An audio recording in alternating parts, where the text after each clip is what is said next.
100년 만에 평균 연령이 80세야. 그러니까 100년 만에 몇 세가 늘어났느냐 하면은 33년이 늘어나는 거, 33년이. 그러니까 지금 우리 여기 할머니들 보통 보면은 제가 장례 미사에 보면은 대개 92살, 93살 이래요. 우리 여기 주방장 어머니도 얼마 전에 돌아가셨는데 96세 돌아왔어요. 96세. 그러니까 요즘 70쯤 이렇게 돌아가면은 뭐라 그러냐면 아유 빨리 죽었네 그래요. 70쯤 죽으면. 그렇죠? 70쯤 죽으면 빨리 죽었네 그래요.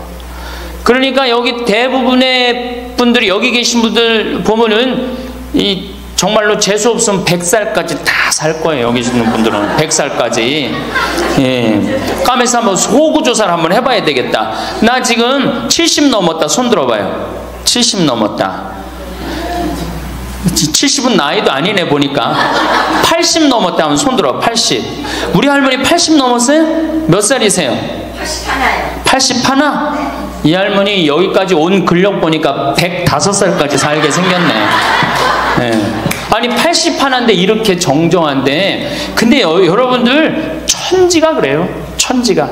우리가 2006년에 100살 넘은 사람이 몇 명이냐면 1960명이에요. 그러니까 거의 2000명 됐어요. 2007년에 몇 명? 4000명이에요. 4000명. 더블로 늘어나요. 더블로. 일본은 100살 넘은 사람이 3만 명이 넘어요. 3만 명이. 그러니까 옛날에는 연령이 어떻게 돼 있었느냐 하면은 애들이 많았고 어른이 조금이었어요. 그래갖고 뭐 애들은 굉장히 많은데 나를 가면 갈수록 저거갖고 동네에서 60살 넘은 사람은 1명 내지 2명이야. 동네에서. 그러니까 60 환갑 넘었다 그러면 이렇게 지나가다도 환갑 넘은 할머니가 지나가면 절로 고개를 숙였단 말이에요. 어디 옛날에 할아버지 할머니 환갑 넘은 할아버지 할머니 지나가는데 담배를 펴요. 피다가도 얼른 끄지. 근데 지금은 이게 우리나라가 65세 이상이 500만 명이에요. 500만 명. 65세 이상이. 그러니까 도표를 그리면은 이래 60세가 훨씬 많아. 65세가. 미국은 3,300만 명. 65세 넘은 분들이. 또 이 일본은 2천만 명.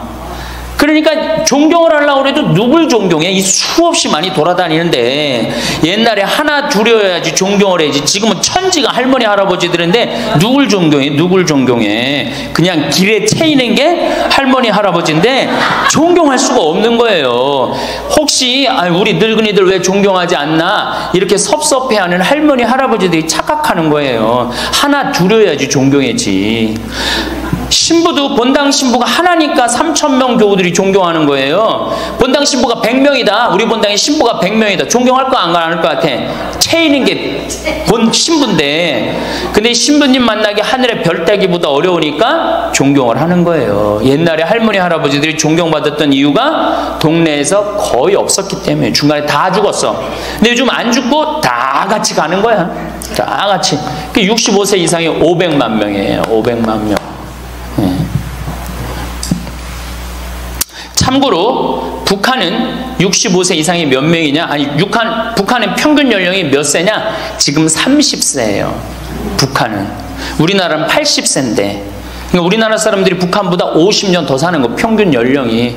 그러니까 여러분들 지금 남한에서 사는 거 감사해 안 감사해요? 정말로 감사한 거예요. 우리가 지금 뭐 여러 가지 뭐 경제 불황이다 어쨌다 저쨌다 해도 6.25 끝날 때나 여러분들 해방될 때보다 지금 잘 먹고 잘 살아요? 못 살아요? 그때에 비하면 너무너무 잘 먹고 잘 사는 거예요. 그런데도 우리가 불행하다고 생각한다면 하느님이 축복을 엄청나게 줬는데도 그 축복의 가치를 모르는 거죠. 근데 어쨌든 우리나라는 지금 프랑스는 120년 동안 고령화가 천천히 진행됐어요. 근데 우리나라는 20년 만에 초고령 사회로 들어섰어요. 왜냐하면 우리나라가 왜 초고령 사회로 들어서느냐 하면은 우리나라가 먹을거리가 참 건강해요. 세계 5대 건강식품이 있는데 우리나라의 김치, 일본의 나또, 인도의 렌틸, 스페인의 올리브, 그리스의 요거트, 이게 세계 5대 건강식품이에요. 근데 그 중에 우리나라 식품이 뭐가 있어? 김치가 있단 말이야. 근데 인도의 렌틸이나 일본의 나또가 뭘로 만드냐면 콩으로 만드는 제품이에요. 근데 우리나라 콩으로 만드는 제품이 뭐가 있어? 된장, 간장, 고추장, 그리고 더 기가 막힌 건 뭐예요? 청국장 있잖아요. 청국장. 이 좋은 걸 먹으니까 죽어요, 안 죽어요? 안 죽는 거예요. 그러니까 다른 나라 120년 동안 가는 초고령 사회를 우리는 몇 년 만에 가는 거예요? 20년 만에 지금 가고 있어요. 제가 병자성사를 가보면은요, 보통 95살 먹은 어머니를 며느리가 이렇게 모시면 며느리가 몇 살이냐면 70살이야. 70살. 그러면 내가 병자성사를 가면 이렇게 누워있는 할머니, 그야말로 누워서 이렇게 죽 5년 10년 받아먹는 할머니, 이렇게 며느리가 손을 잡고 뭐라고 그러는지 아세요? 엄마 왜 이렇게 안 죽어? 엄마가 빨리 죽어야지. 엄마도 덜 고생하고 나도 덜 고생하지. 그 보는 앞에서 죽으랜다니까요. 손잡고. 그리고 꼭 하는 말이 있어요. 엄마가 빨리 죽어야지 우리 신부님도 그만 고생시키고. 병자성사 맨날 오니까 신부님 고생한다 이거지. 그러니까 살아있는 게 다 고생이라는 거지. 본인도 고생, 며느리도 고생, 병자성사 오는 신부님도 고생. 그러니까 늘 고생한다니까. 엄마 빨리 죽으라고 그러는 거예요. 공자님께서 2500년 전에 뭐라고 그랬냐면은 너희는 부모의 나이를 꼭 기억해두라 그랬어요. 부모가 살 날이 얼마 남지 않았으니까. 그래갖고 내가 그 얘기를 듣고 부모님 나이를 기억하다가요, 요즘은 60 넘어서 기억하기 시작했는데 요즘 포기했어요. 헷갈려. 몇 살인지 78인지 79인지 왔다 갔다 해요. 아마 내가 이렇게 많은 분들 지금 어머니 나이 몇 살이냐면 헷갈리는 사람들 많더라고요. 83인지 4인지 왔다 갔다 하는 거죠. 쉬다 지쳐서 포기하는 거예요. 제가 능평성당에 그 봉송체를 갔는데 이 할머니를 92살서부터 봉송체를 다녔는데 이 할머니 기억력이 기가 막혀요. 전달 봉송체 온 날 정확하게 기억해요. 날짜 요일까지. 근데 이 할머니가 내가 할머니 몇 살이에요? 그러면은 89이래. 92인데도 89이래. 93때 가갖고 할머니 몇 살이에요? 89이래. 95까지 제가 봉송체를 갔거든요. 그때도 물어보면 89이래. 왜 89이라고 그럴 것 같아요? 그렇게 기억력 좋은 할머니가. 미안한 거예요. 너무 오래 살으니까 누구한테 미안해? 자식들한테 미안한 거예요. 자식들한테. 그러니까 지금 이게 우리 현대의 가장 심각한 문제는 뭐예요? 이게 안 죽는 거야. 안 죽는 거. 그럼 왜 안 죽느냐? 이게 의학이 발달해 갖고요, 죽을 만하면 살려 갖고 오고, 죽을 만하면 살려 갖고 오고, 그래서 죽고 싶어도 죽지도 못해요. 지금 1920년에 페니실린이 개발이 됩니다. 세계대전이 끝나고 난 다음에 페니실린이 보편화돼요. 페니실린 나오기 전에는 조금만 상처만 나도 죽었어요. 아물지 않으면. 안에 골마도 다 죽었어요. 근데 페니실린 나오고 난 다음부터 어떻게? 상처 나도 안에 골마도 페니실린 한 방만 넣으면 다 낫는 거예요. 전염병이고 뭐고. 그러니까 이제 안 죽기 시작한 거예요. 또 MIT 공대 아이들이 20세기의 최고의 발명품을 뭘로 아느냐면 칫솔로 봐요. 칫솔. 20세기 최고의 발명품. 그러니까 칫솔 나오기 전에 옛날에 여기 할머니들, 동네 할머니들, 50된 할머니들 이빨이 몇 개나 남아 있었어요. 여기 하나, 여기 하나, 그러고 뻥 뚫렸잖아요. 그렇죠? 그래갖고 그냥 옛날에 합죽이 굉장히 많았죠. 이빨이 없으니까. 그리고 왜 옛날에는 이빨이, 칫솔도 없었지만 왜 이빨이 이렇게 성하지 않았어요? 애를 7, 8, 10 놓으니 그거 애 놓으면서 힘쓰느냐고 잇몸 다 물러나고 이빨 빠지는 거예요. 근데 요즘 애도 안 놓지. 칫솔로 하지. 그러니까 이빨이 하나 둘이면은 50쯤 되면 이빨이 다 빠져요. 이빨이 하나 둘이면 어떻게 해요? 하나 둘이면 죽밖에 못 먹어요. 50살 넘어서 죽 먹기 시작하면은 아무리 죽 먹고 오래 살아도 10년 이상 못 버팁니다. 그 옛날에 환갑을 못 넘겼던 거예요. 근데 요즘 칫솔이 있어갖고 이빨이 온전한 할머니들 천지예요. 또 요즘은 의술이 발달해갖고 어떻게? 치과에 가갖고 틀니 다 해놓지. 또 이 해놓지. 요즘 또 임플란트까지 하지. 그러니까 이빨이 그냥 80이 돼도 다 튼튼한 거야. 이빨이 튼튼하니까 일주일에 한 번씩 고기를 꼭꼭 씹어 먹는 거예요. 죽 먹던 시대하고 고기 먹는 시대하고는 이건 틀리는 거예요. 매일 단백질을 공급해 주니까 죽어요, 안 죽어요? 안 죽는 거예요. 그래서 지금 어떻게? 굉장히 오래 사시는 거예요. 그리고 요즘 또 어떻게? 옛날에는 운동이 어딨어. 옛날에는 밭에 나가서 일하고 그냥 늘 힘들게 살았잖아요. 그러니까 옛날에는 맨날 나가서 고생하고 이빨 없지. 그러니까 어떻게? 그러니까 빨리 죽는 거예요. 근데 요즘은 건강식품 먹지, 운동하지, 헬스하지, 수영하지. 이게요, 이래서 얼마나 오래 사는지 몰라. 저 뒤에 계신 분들, 지금 40대, 50대 되신 분들 손 들어보세요. 40대, 50대 되신 분들, 여러분들은 120살까지 살아. 120. 정말이에요. 여러분들은 120살까지 삽니다. 그러면 여러분들 지금 몇 년 남은 거야? 70년 남은 분들 많아요, 지금. 지금 자식이 문제가 아니라 누가 문제야? 여러분들이 문제예요, 지금. 자식 걱정할 때가 아니에요, 지금. 70년이면 작은 시간이에요? 70년이면 엄청나게 긴 시간이에요. 이 70년 동안 뭐하고 살 거냐? 이거 진짜 고민해야 돼요. 이렇게 오래 살 줄 모르고 노년에 대한 준비 안 하신 분들이, 이 노년에 대한 준비를 하신 분들은 과연 몇이나 되고, 노년을 준비 안 하신 분들은 얼마나 될까? 내가 보기엔 노년 제대로 준비한 사람들 10%도 안 돼요. 우리는 노년을 어떻게 준비하면 된다고 생각했어? 자식 하나 잘 키우면은 노년 준비 잘한다고 생각하고 있는 거예요. 근데 우리나라가 이 자식 교육의 맹목적이죠.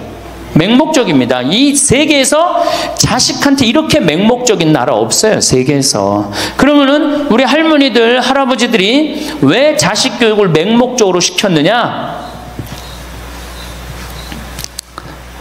1900년도에 조선이 무너져 버려요. 그렇죠? 1900년도에 조선이 무너져 버려요.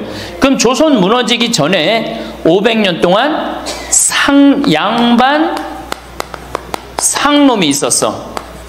그러니까 양반하고 상놈이 있었는데, 여기 계신 분들 뭐 다 지금 족보 있다고 그러죠? 나도 사실은 우리 집 족보 있다고 그러지만은 이게 얼마나 믿어야 될지 몰라. 왜냐하면은 조선시대 양반이 10%밖에 안 됐어요.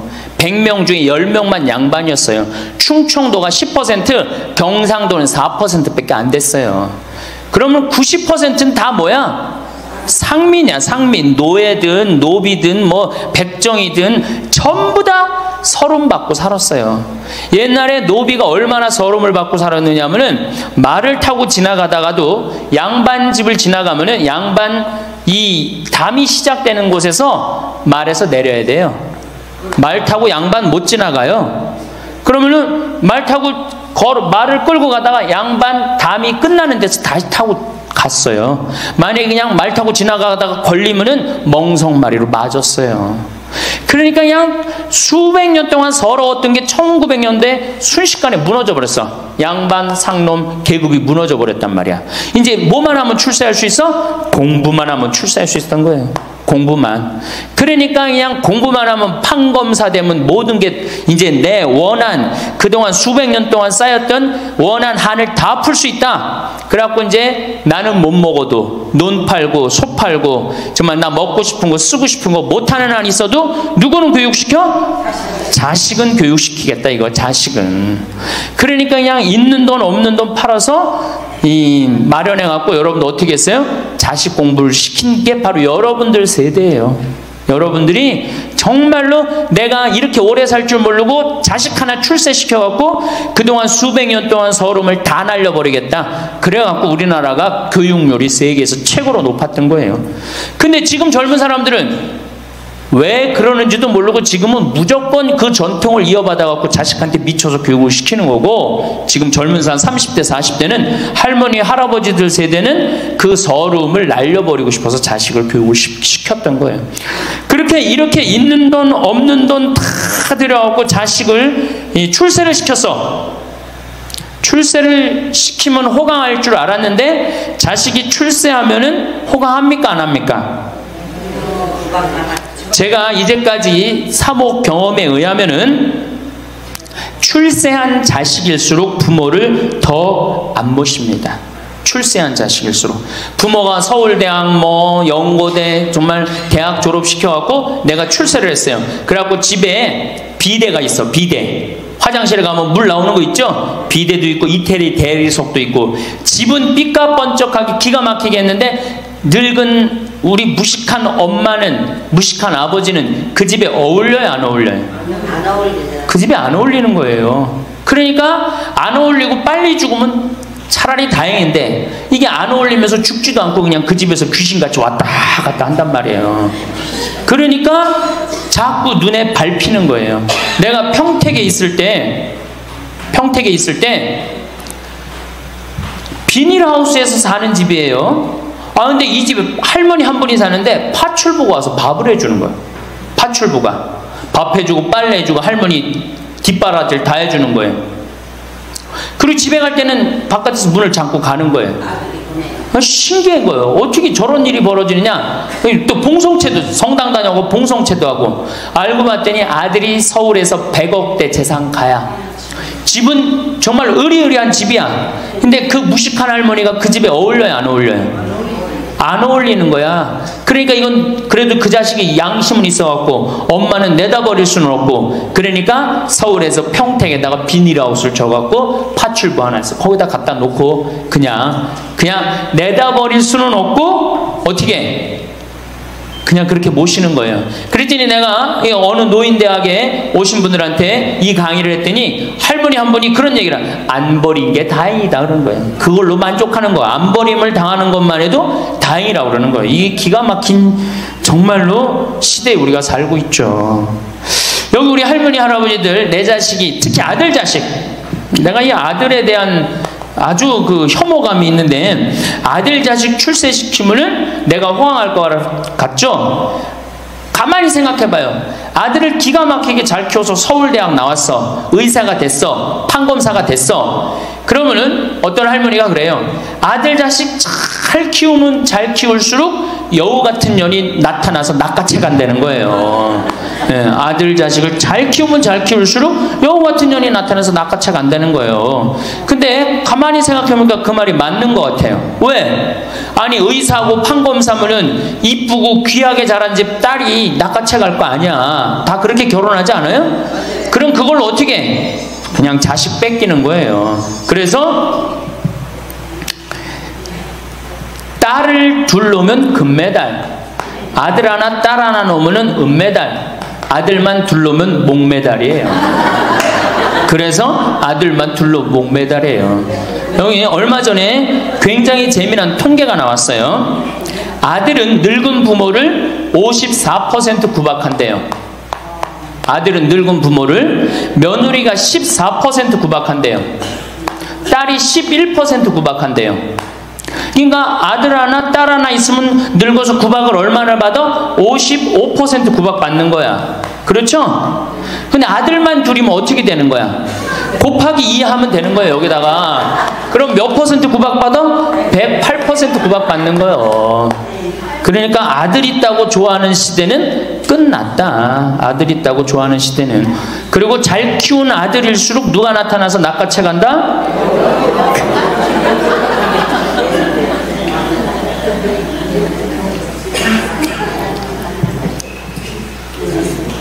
물론 아들이라고 다 불효자는 아니에요. 물론 제가 이렇게 목욕탕 이렇게 가보면은요, 정말 기가 막힌 아들을 많이 봐요. 80, 90된 아버지를 60된 아들이 모시고 와갖고 때 밀어드리고, 그 다음에 온탕에 들어갈 때도 손 한번 대보고 아버지 여기 괜찮다고 그러고, 끝나면 또 온몸에 로션 다 발라주고 이 옷 입혀가는 그런 자식들 참 많이 봐요. 기가 막힌 효자들도 있어요. 또 음식점에 가보면은 큰 늙은 그냥 꼬부랑 할머니 모시고 와갖고 고기 구워서 입에 넣어드리는 자식들도 참 많이 봐요. 그렇게 효도하는 자식들도 있는데 그 몇 퍼센트냐? 10% 이상 넘지 않을 거려. 우리 집도 이 둘째 아들이 기가 막힌 효자예요. 내가 봐도 참 효자예요. 좋은데 구경시켜드린다고 그 시와오 그 저기 뭐야 갈대숲 그리고 회도 사드리고 시간 되면 여행도 모시고 기가 막혀요. 근데 그런 아들이 몇이나 되겠느냐? 제가 보기에는 그렇게 많지 않아요. 제가 뭐 비산동에서 보좌 신부할 때 고해성사 들어보면 맨 자식 욕하는 할머니들 천지였어요. 맨. 우리나라가 자식에게 이 사교육비로 쏟아붓는 돈이 세계 1등입니다. OECD 국가, 경제개발협력기구 국가 중에 1등이에요. 1등. 올해도 자식한테만 사교육비가 얼마 들어가? 20조 원을 쏟아넣었어요. 공교육비 말고 학교 가는 학비, 책값 이런 거 말고 학원 보내고 과외시키는 것만 20조 원을 쏟아놓은 거예요. 에이, 정신 나간 거죠. 이렇게 있는 돈 없는 돈 쏟아서 자식한테 쏟아붓는데 늙은 부모 안 찾아가기로 세계에서 1등이 어디예요? OECD 국가 중에 우리나라가 1등이에요. 엄청나게 받았는데 그거 부모한테 되돌려줘요? 안 되돌려줘요? 되돌려주지 않아요. 이게 받아만 한 자식은요 줄 모릅니다. 받아만. 근데 우리나라 부모님들이 교육을 정말 잘못하는 게 뭐예요?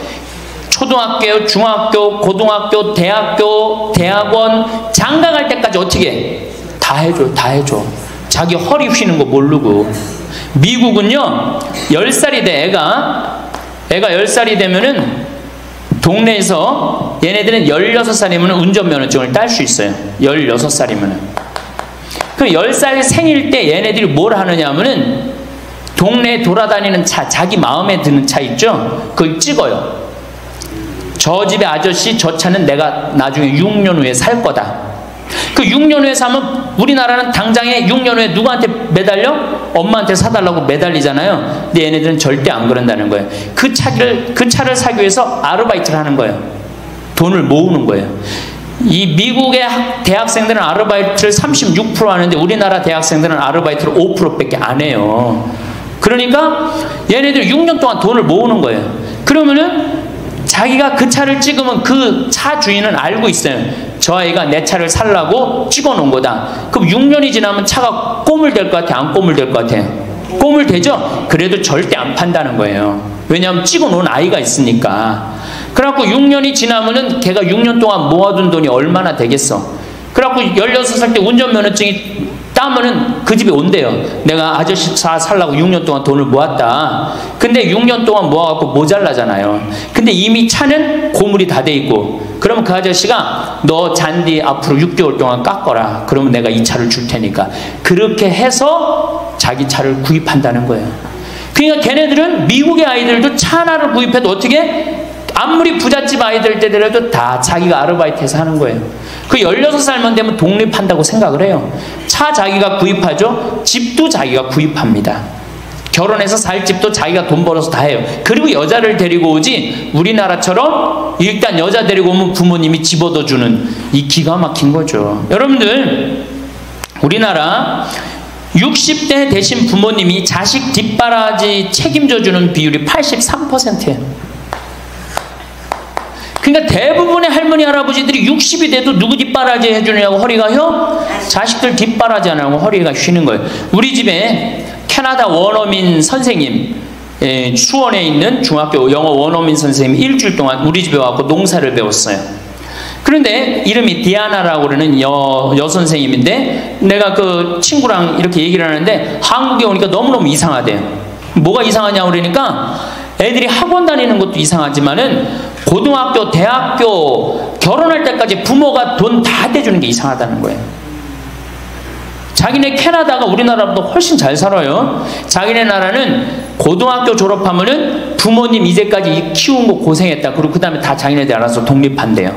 부모님 그동안 하드워크 열심히 일했다 이거예요. 근데 그 늙은 부모님한테 붙어갖고 부모님 괴롭히면 안 된다 이거죠. 근데 우리나라는 그런 생각 해야 안 해요. 마지막까지 다 뺏어 먹는 거지. 그리고 이제 늙으면은 귀찮다고 내다버리고. 제가 평택에 있을 때 정말로 그 신문에도 보도가 꽤 됐던 거예요. 그 안양에서 사글세 집을 하나 얻은 거예요, 사람들이. 그래갖고 미리 짐부터 붙인다고 그랬는데 짐이 하나 왔어. 큰 짐이 왔는데 짐을 짐이 왔는데 뭐 사람도 없고 그러는데 그 집 안에서 이상한 소리가 나갖고 열어보니까 할머니를 그 안에다 넣고 붙인 거예요. 할머니를. 그래갖고 아니 도대체 어떻게 된 거냐? 자식이 누구냐? 이름을 밝히질 않는 거예요. 자기 아들이 공무원이거든. 그러니까 밝히지 않는 거. 자, 그 자식 생각한다고. 그거는 여러분들 자식 교육이 아니에요. 그런 자식 살아서 뭐 할 건데. 그런 자식 키워서 뭐 할 건데. 그러니까 우리나라는 이게 자식한테 너무 맹목적인 사랑을 하면서 그게 교육인 줄 알고 있는 거예요. 자기가 인생을 살아가면서 힘든 것도 배우고 즐거운 것도 배우고 보람도 느껴야 되는데 너는 뭐만 잘하면 돼? 공부만 잘하면 돼. 공부만 잘하면 돼. 그러니까 자기만 알고 자란 놈이죠. 그러니까 이기적으로 자란 놈이 이타적으로 살 것 같아요? 절대 못 삽니다. 우리 어렸을 때는 어머니가 부침개를 했어. 그럼 어떻게 해요?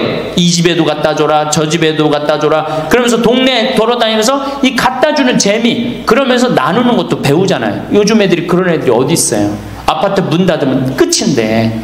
그렇게 자라는 애들이 남을 생각할 것 같아요? 어떻게 해서든지 4배만 채우면 되는 걸로 자랐지. 저는 요즘 텔레비전에서 우리나라 지금 정책 결정할 때 너무 답답한 결정들이 굉장히 많이 나와요. 어떻게 저런 결정을 할까? 국민들 생각을 하는 걸까? 안 하는 걸까? 그런데 그 결정하는 애들이 다 누구야? 초등학교 때 공부 잘하고 중학교, 중고등학교 공부 1, 2등 하고 서울대학 가고 행정고시, 외무고시 이런 거 다 합격한 애들이 결정한 거예요. 자기만 알고 자란 애가 결정하는 거예요. 내가 하버드대나 몇몇 대학에 들어가는 그 활동 그것도 써준 적이 있는데 그 들어가는 애들 걔네들은 뭘 제일 중요하게 여겨요? 봉사활동. 사회봉사활동을 얼마나 잘했느냐. 그러니까 1년, 2년 세계로 돌아다니면서 봉사활동하는 거예요. 근데 우리는 봉사활동도 다 어떻게? 다 거짓말로 꾸며갖고 들어가는 거예요. 예. 여기 그렇게 써달라고 오는 사람들도 많아요. 예. 그리고 봉사활동 오겠다고 그러고도 약속 어기는 사람들도 많아요. 정말로 그렇게 해갖고 자식을 키우면은 뭐 할 건데요? 83%가 60세에 책임을 지는데 70세에 돼갖고는 몇 퍼센트가 책임지느냐 하면은 64%가 자식을 책임져요. 70이 됐는데도. 그런데 일본은 9%, 70이 돼갖고 자식 책임지는 부모는 9%예요. 홍콩이 11%. 그러니까 우리나라 50% 할머니 할아버지들은 늙어 죽을 때까지 누구한테 뒷바라지하다 죽어요? 자식 뒷바라지하다 죽어는 이걸 문서 없는 노비라고 그래요. 문서 없는 노비야. 완전히 죽을 때까지 노예야, 노예. 그러니까 그렇게 하시면은 안 됩니다. 이제 여러분들 인생을 사셔야 돼. 자, 효도가 사라진 시대예요. 이제는 부모가 애절해야지 효도를 하지. 부모가 내가 부모가 없으면 내가 정말로 이게 안 되겠구나 이래야 되는데 지금 내가 50, 60이 됐는데도 부모가 살아있어 안 살아있어요? 50, 60이 돼도 부모가 살아있어요. 내 몸 하나 건사하기 힘든데 누구까지 책임져? 80, 90된 어제 여기 어제 성당에서 교육을 받으러 왔는데 자기 부모 살아있는 분 손 들어보니까 많더라고요. 몇 살이냐니까 100살이래. 100살. 그래갖고 자식들이 어떻게 됐냐 그러니까 자식들이 먼저 죽었대요. 너무 오래 살으니까 자식 앞세우는 할머니들도 굉장히 많아요. 100살. 100살이래요. 요즘 90 넘는 거는 아주 쉬운 일이에요. 웬만해야지 효도할 거 아니야. 먼저 죽는데, 모시다가 먼저 죽는데. 조선시대만 하더라도 부모님을 그저 10년만 정성스럽게 모시면 부모님이 알아서 돌아가 주셨어요. 알아서 돌아가 주셨어요.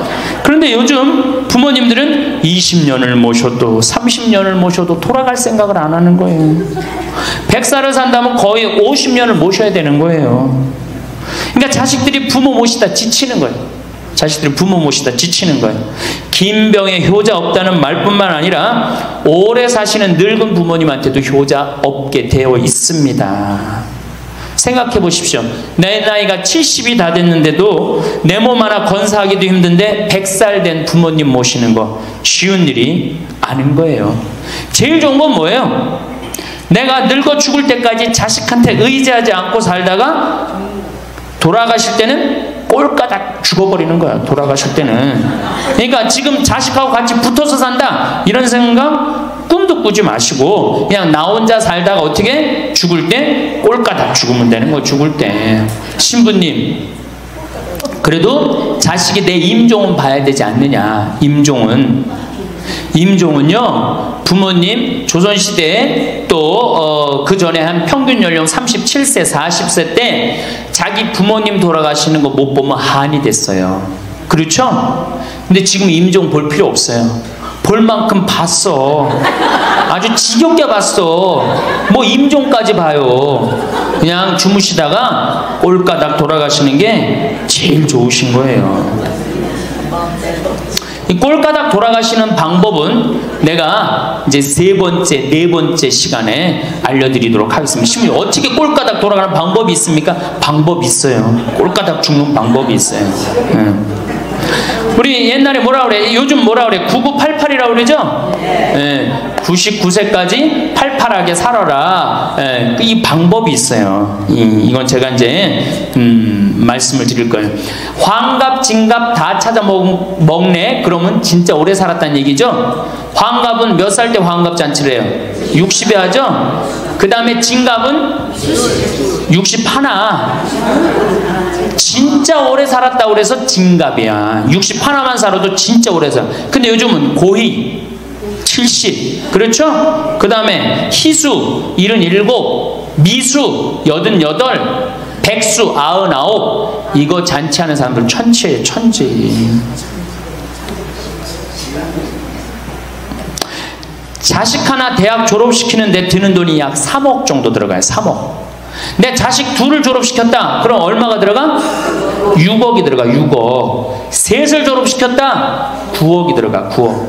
그럼 늙어서 내가 정말로 풍요롭게 쓰는데 돈이 얼마 정도면 필요하냐면 5억에서 10억 정도예요. 그러니까 내가 자식 대학만 안 보내면 어떻게? 내가 풍요롭게 쓸 수 있는 거예요. 저 뒤에 계신 젊은 분들 대학 보낼 생각하지 마세요. 여러분들, 우리나라가 고등학교 졸업해갖고 대학교 들어가는 게 83%가 고등학교 졸업하는 아이들이 대학 가요. 우리나라보다 훨씬 잘 사는 일본이 고등학교 졸업하고 대학 얼마 들어가? 50% 들어가요. 그 다음 유럽이 대학 졸업하고 30% 들어가요. 우리나라는 고등학교 졸업하면 아무나 진짜 공부하기 싫은 놈이나 꼴통이나 문제 일으키는 놈 아니면 다 대학 가는 거야. 다 대학 가요. 일본은 할 만한 놈만 가는 거예요. 일본은. 유럽은 진짜 똑똑한 놈만 가는 거예요. 그래서 독일은 대학 졸업하면 문패에다 대학 졸업했다는 표시를 써놔요. 그만큼 대학 졸업하는 게 힘든 거예요. 근데 우리는 아무나 대학 졸업 다 해요. 아무나. 그 좋은 대학 가면 몰라. 머리는 완전히 그냥 정말로 돌머리인데 그냥 무슨 지방 제3대학 4대학 나왔고 취직을 해요. 올해 여러분들 100명 졸업한 중에 취직 몇 명 했어? 3.8명에서 3.8명. 96명이 취직을 안 하고 놀고 있어요. 대학원 졸업했겠다. 손에 기름 묻히긴 싫겠다. 엄마 아버지 등 뜯어먹고 살고 있는 거예요. 아까 얘기했잖아. 83%가 60이 돼도 자식 책임진다고. 대학 졸업하고 취직을 해야지 자기 구실을 할 거 아니야. 차라리 대학 졸업하고 취직도 못할 양이라면 어떻게 하는 게 좋아요? 안 보내고 그 돈 모아갖고 애 가게 차려주는 게 훨씬 낫지. 아니면 그 돈 모아갖고 다 노후 대책 드는 게 훨씬 낫지. 우리나라의 대학을 때려 부시지 않으면 경쟁력이 없어요. 때려 부셔야 돼요. 유럽보다 대학이 10배가 많아요. 10배가. 유럽보다 대학이. 근데 그 대학이 경쟁력이 있느냐? 55개 국가 중에 경쟁력이 53개 3등이에요. 우리나라 대학이. 그러니까 다 미쳐있는 거야. 내가 보기에는 다 미쳐있는 거야. 그냥 제발 좀 정신 좀 차리세요. 저 뒤에 계신 분들. 앞으로 몇 년 남아있어요? 70년 남아있어요.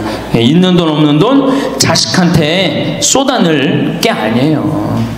우리 할머니 할아버지들 자식 걱정해서 자식들한테 잔소리한들 자식들이 귀담아 듣습니까?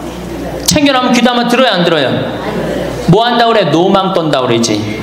우리 엄마 아는 것도 없고 무식한데 웬 챙겨를 이렇게 하느냐고 엄마나 잘하라고 그러고 구박하죠. 그러니까 지금 우리 할머니 할아버지들도 자식 걱정할 때가 아니야. 이제는 누구 걱정해? 내 남은 여생을 어떻게 의미 있고 행복하게 지낼 것이냐, 그거 하나. 나 자식한테 부담 안 주고 내 속 썩이는 거, 나 하나 속 안 썩이고 나 혼자 행복하게 사는 게 진짜 그 좋은 거예요. 제가 외국 여행 다녀보니까 선진국에서 돈 쓰는 사람들은 다 할머니 할아버지들이에요. 백화점에서 양장 사 입고 양복 사 입는 분들 다 누구야? 할머니 할아버지들이에요. 내가 뭐 프랑스 파리 쌍젤리제 거리, 그 다음에 이탈리아 나보나 광장 이런 데 다 다녀보잖아요. 밤에 누구만 돌아다녀요? 할머니 할아버지들만 돌아다녀요. 거기서 다 팔짱 끼고 나와서 와인 마시고 맥주 한잔 마시고 그리고 들어가세요. 우리나라 명동 밤거리에 누구만 돌아다녀요? 젊은 애들만 돌아다니죠? 할머니는 그 시간에 뭐해? 뒷방에 쥐처럼 웅크리고 있는 거예요. 정말로. 그래갖고 명동에 나가면 할머니들 할아버지도 구경할 수 없는데 탑골공원에 가보면 할머니들이 거기서 뭐하고 비둘기하고 놀고 있잖아. 놀아주는 사람도 없으니까 비둘기하고 놀아주고 있는 거예요. 제발 그러지 마시고 가지고 있는 거 쓰고 돌아가세요. 쓰고. 그리고 제발 다니세요. 그리고 우리 할머니들 지금 오늘 1박 2일 이렇게 나와주는 거 이거 며느리한테 굉장히 좋은 거예요. 나 며느리랑 산다 한번 손 들어봐. 며느리랑 사는 분은 가능한 한 집에서 자꾸 나가주는 게 좋은 거예요. 하루라도 집을 비워주는 게 며느리가 좋은. 생각해봐. 30년 40년 시어머니하고 같이 산다고 생각을 해봐요. 아침부터 저녁까지 그냥 얼굴 마주보고 산다고 생각해봐. 얼마나 힘들어. 귀 있을 때마다 뭐 해주는 게 좋아? 나가주는 게 좋은 거예요. 그러니까 가능한 한 나가 돌아다니고, 예? 아침에 해 뜨면 집에 나와갖고 해 지면 집에 이제 들어가는 거, 그게 좋은 거예요. 그래갖고 청승맞게 탑골공원 그런 데 가면 안 되고 이런 데. 그냥 노인대학. 우리 천주교가 진짜 잘하는 게 뭔지 아세요? 노인대학이에요. 노인대학. 이거 정말로 천주교 진짜 잘하는 것 중에 하나예요. 우리나라 경제가 왜 안 돌아가는 줄 아세요? 할머니 할아버지들이 돈을 안 써서 경제가 안 돌아가는 거예요. 할머니 할아버지들이 돈을 안 써서 경제가 안 돌아가는 거 생각을 해봐. 옛날에는 할머니 할아버지들이 조금밖에 없었잖아요. 쓰면 얼마나 써, 이 할머니 할아버지들이. 애들이 돈 썼잖아요. 근데 지금은 어때? 이렇단 말이야. 이 500만 명이 돈을 안 쓴단 말이야. 돈을 왜 안 써? 돈을 왜 안 쓰냐면은 내가 가지고 있는 집 이거 누구한테 물려주려고 안 쓰는 거야? 자식한테 물려주려고 안 쓰는 거야. 이거 은행에다 맡기고 이거 쓰면은 우리나라 경제 돌아갈 것 같아? 안 돌아갈 것 같아요? 팍팍 돌아갑니다. 팍팍. 할머니들이 여행도 많이 다니고 옷도 많이 사고 맛있는 것도 많이 사고 사 먹고 그러면 경제 팍팍 돌아가. 아 근데 이 500만 명이 돈을 깔고 뒷방에 딱 그냥 눌러 앉아서 안 쓰네. 그러니까 경제가 안 돌아가는 거예요. 다 쓰시다가 돌아가실 때 통장에 500만 원만 남겨놓고 돌아가세요. 500만 원만 통장에. 다 쓰다가 신부님 500만 원으로 무슨 장례를 합니까? 부주금 들어오잖아. 부주금. 이 부주금 갖고도 싸우는 사람 많아요. 네가 더 갔느냐 내가 더 갔느냐 그리고 싸우고 앉아있다고. 세상에 부모 돌아가셨는데 부주금 갖고 그래갖고 형제끼리 싸워갖고 죽고 그러는 경우도 많아요. 얼마나 이게 우리나라가 지금 정말 불행한 거예요. 다 쓰다가 통장에 얼마만 남기고 죽어? 500만 원만 남기고 죽을 때 어떻게 죽어? 꼴까닥 죽어버리란 말이야. 다 쓰다가 통장에 500만 원만 남으면 꼴까닥 죽게 돼 있어요. 근데 안 쓰고 뒷방에 들어 앉으면 10년 20년 벽에 똥치라고 사는 거예요. 저는 우리 형제들한테 이미 공표했어요. 어머니가 돌아가시든지 아버지가 돌아가시든지 부주금 들어오면 형제들이 한 푼도 손 못 댄다. 그거 내가 다 가지고 과원이나 양론에 집 한 채 져준다. 어머니 이름이나 아버지 이름으로. 얼마나 멋있어. 그렇게 멋있게 살다가 가야 되지 않아요? 이건 죽으나 사나 내 자식밖에 모르고 사니 이게 얼마나 나라가 빡빡하고 답답해요. 우리나라 그냥 다른 빌 게이츠 240억 달러를 사회에 기증해놨잖아요. 우리나라는 어떻게 한 푼이라도 더 자식한테 재산, 돈 많은 사람들이 재산 자식한테 더 준다고 편법 쓰고 불법 쓰고, 아, 정말 얼마나 답답해요. 우리 할머니들은 다 쓰다가 통장에 500만 원만 남기고 죽든지, 만약에 죽으려고 그랬는데도 아직도 돈이 남았다 그러면은 본당 신부한테 갖다 줘. 네? 여러분, 한시민한테 갖다 주란 말이야.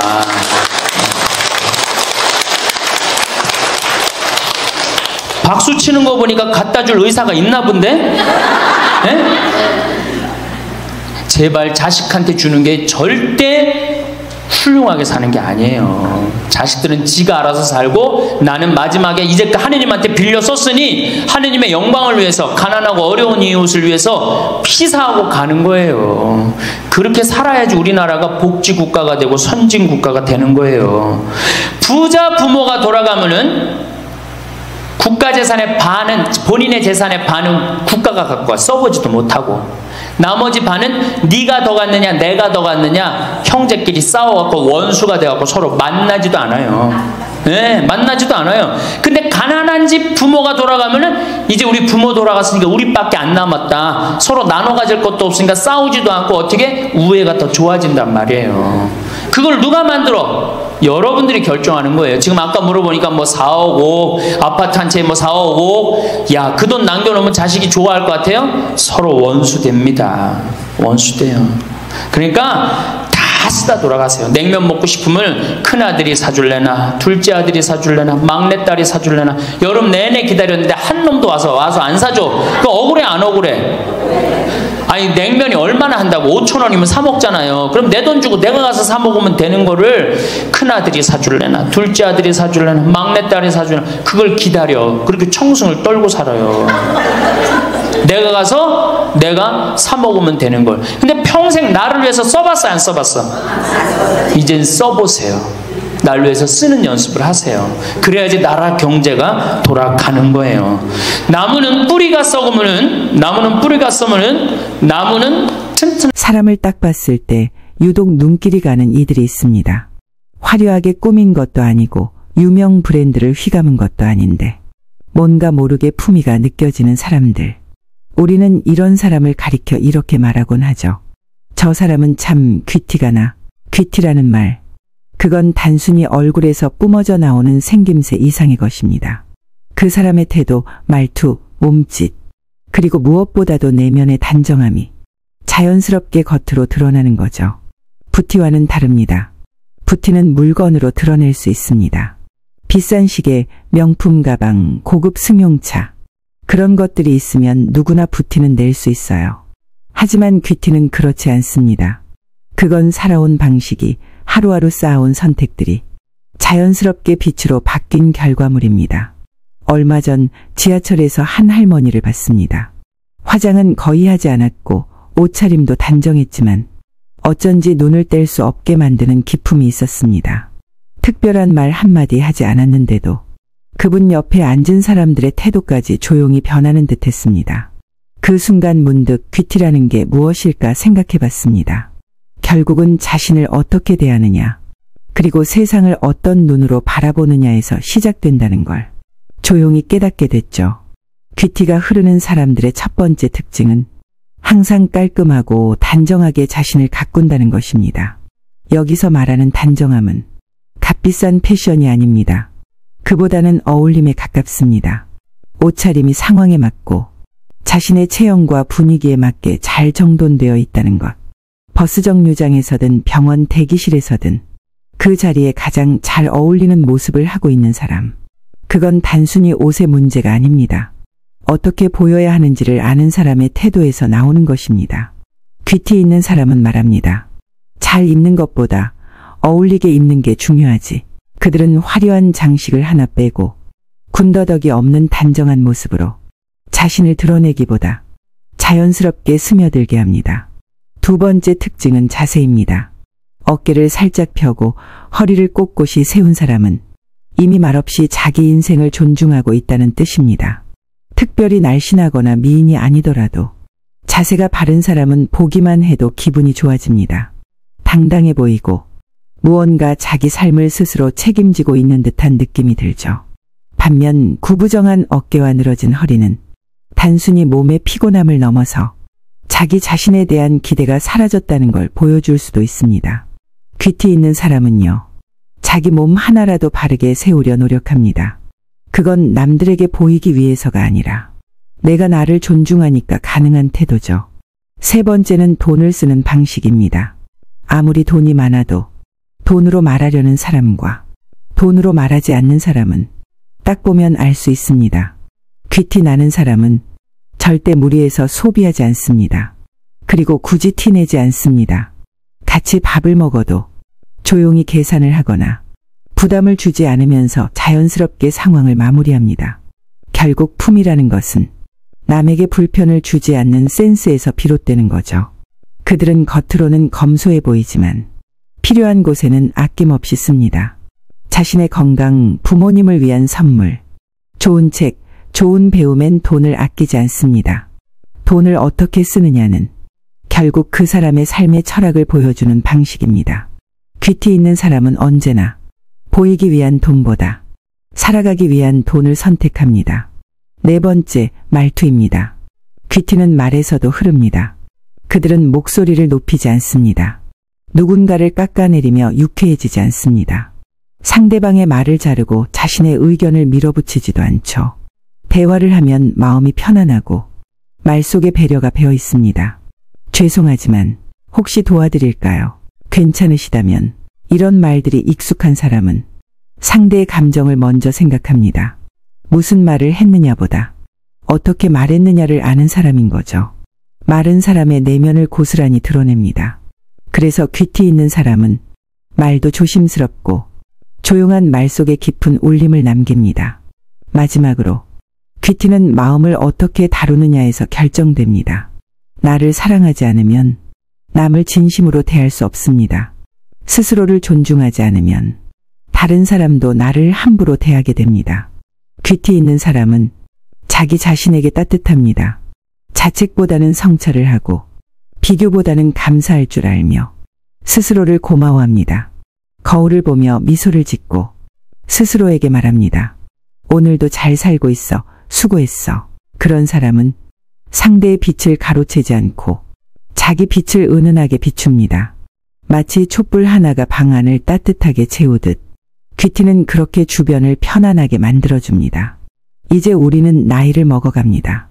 이제껏 살아온 시간이 얼굴에 고스란히 남기 시작합니다. 주름도, 눈매도, 표정도 그 사람의 인생을 이야기하기 시작하죠. 그렇기에 귀티는 화장으로 덧입힐 수 없고 명품으로 대신할 수 없습니다. 오직 하루하루의 태도, 그리고 내 마음을 대하는 방식이 내 얼굴에, 말투에, 관계에 고스란히 쌓여 품위가 됩니다. 귀티 나는 삶이란 남에게 자랑하고 싶은 삶이 아니라 스스로 만족할 수 있는 삶입니다. 조용하지만 단단한, 부드럽지만 흐트러지지 않는 그런 삶. 그런 삶을 살아가는 사람은 어느새 주름마저도 고와 보이고 걸음걸이에서도 기품이 흐르며 말 한마디에서도 따뜻함이 묻어납니다. 그 사람이 있는 공간은 소리 없이 정리가 되고 그 사람이 지나간 자리는 향처럼 은은한 여운을 남깁니다. 그렇다면 이렇게 쌓아온 태도와 마음이 어떻게 곱게 늙는다는 것으로 이어질 수 있을까요? 나이 든다는 건 단지 머리가 희어지고 주름이 늘어가는 것만을 뜻하지 않습니다. 곱게 늙는다는 건 나이 들수록 더 단정해지고 더 따뜻해지고 더 지혜로워지는 것입니다. 이 모든 것은 하루아침에 이루어지지 않습니다. 젊을 때부터 쌓아온 작은 습관과 마음가짐의 총합. 그게 바로 곱게 늙는 인생의 비밀입니다. 1. 마음을 닦는 사람은 주름조차 곱습니다. 주름은 누구에게나 생깁니다.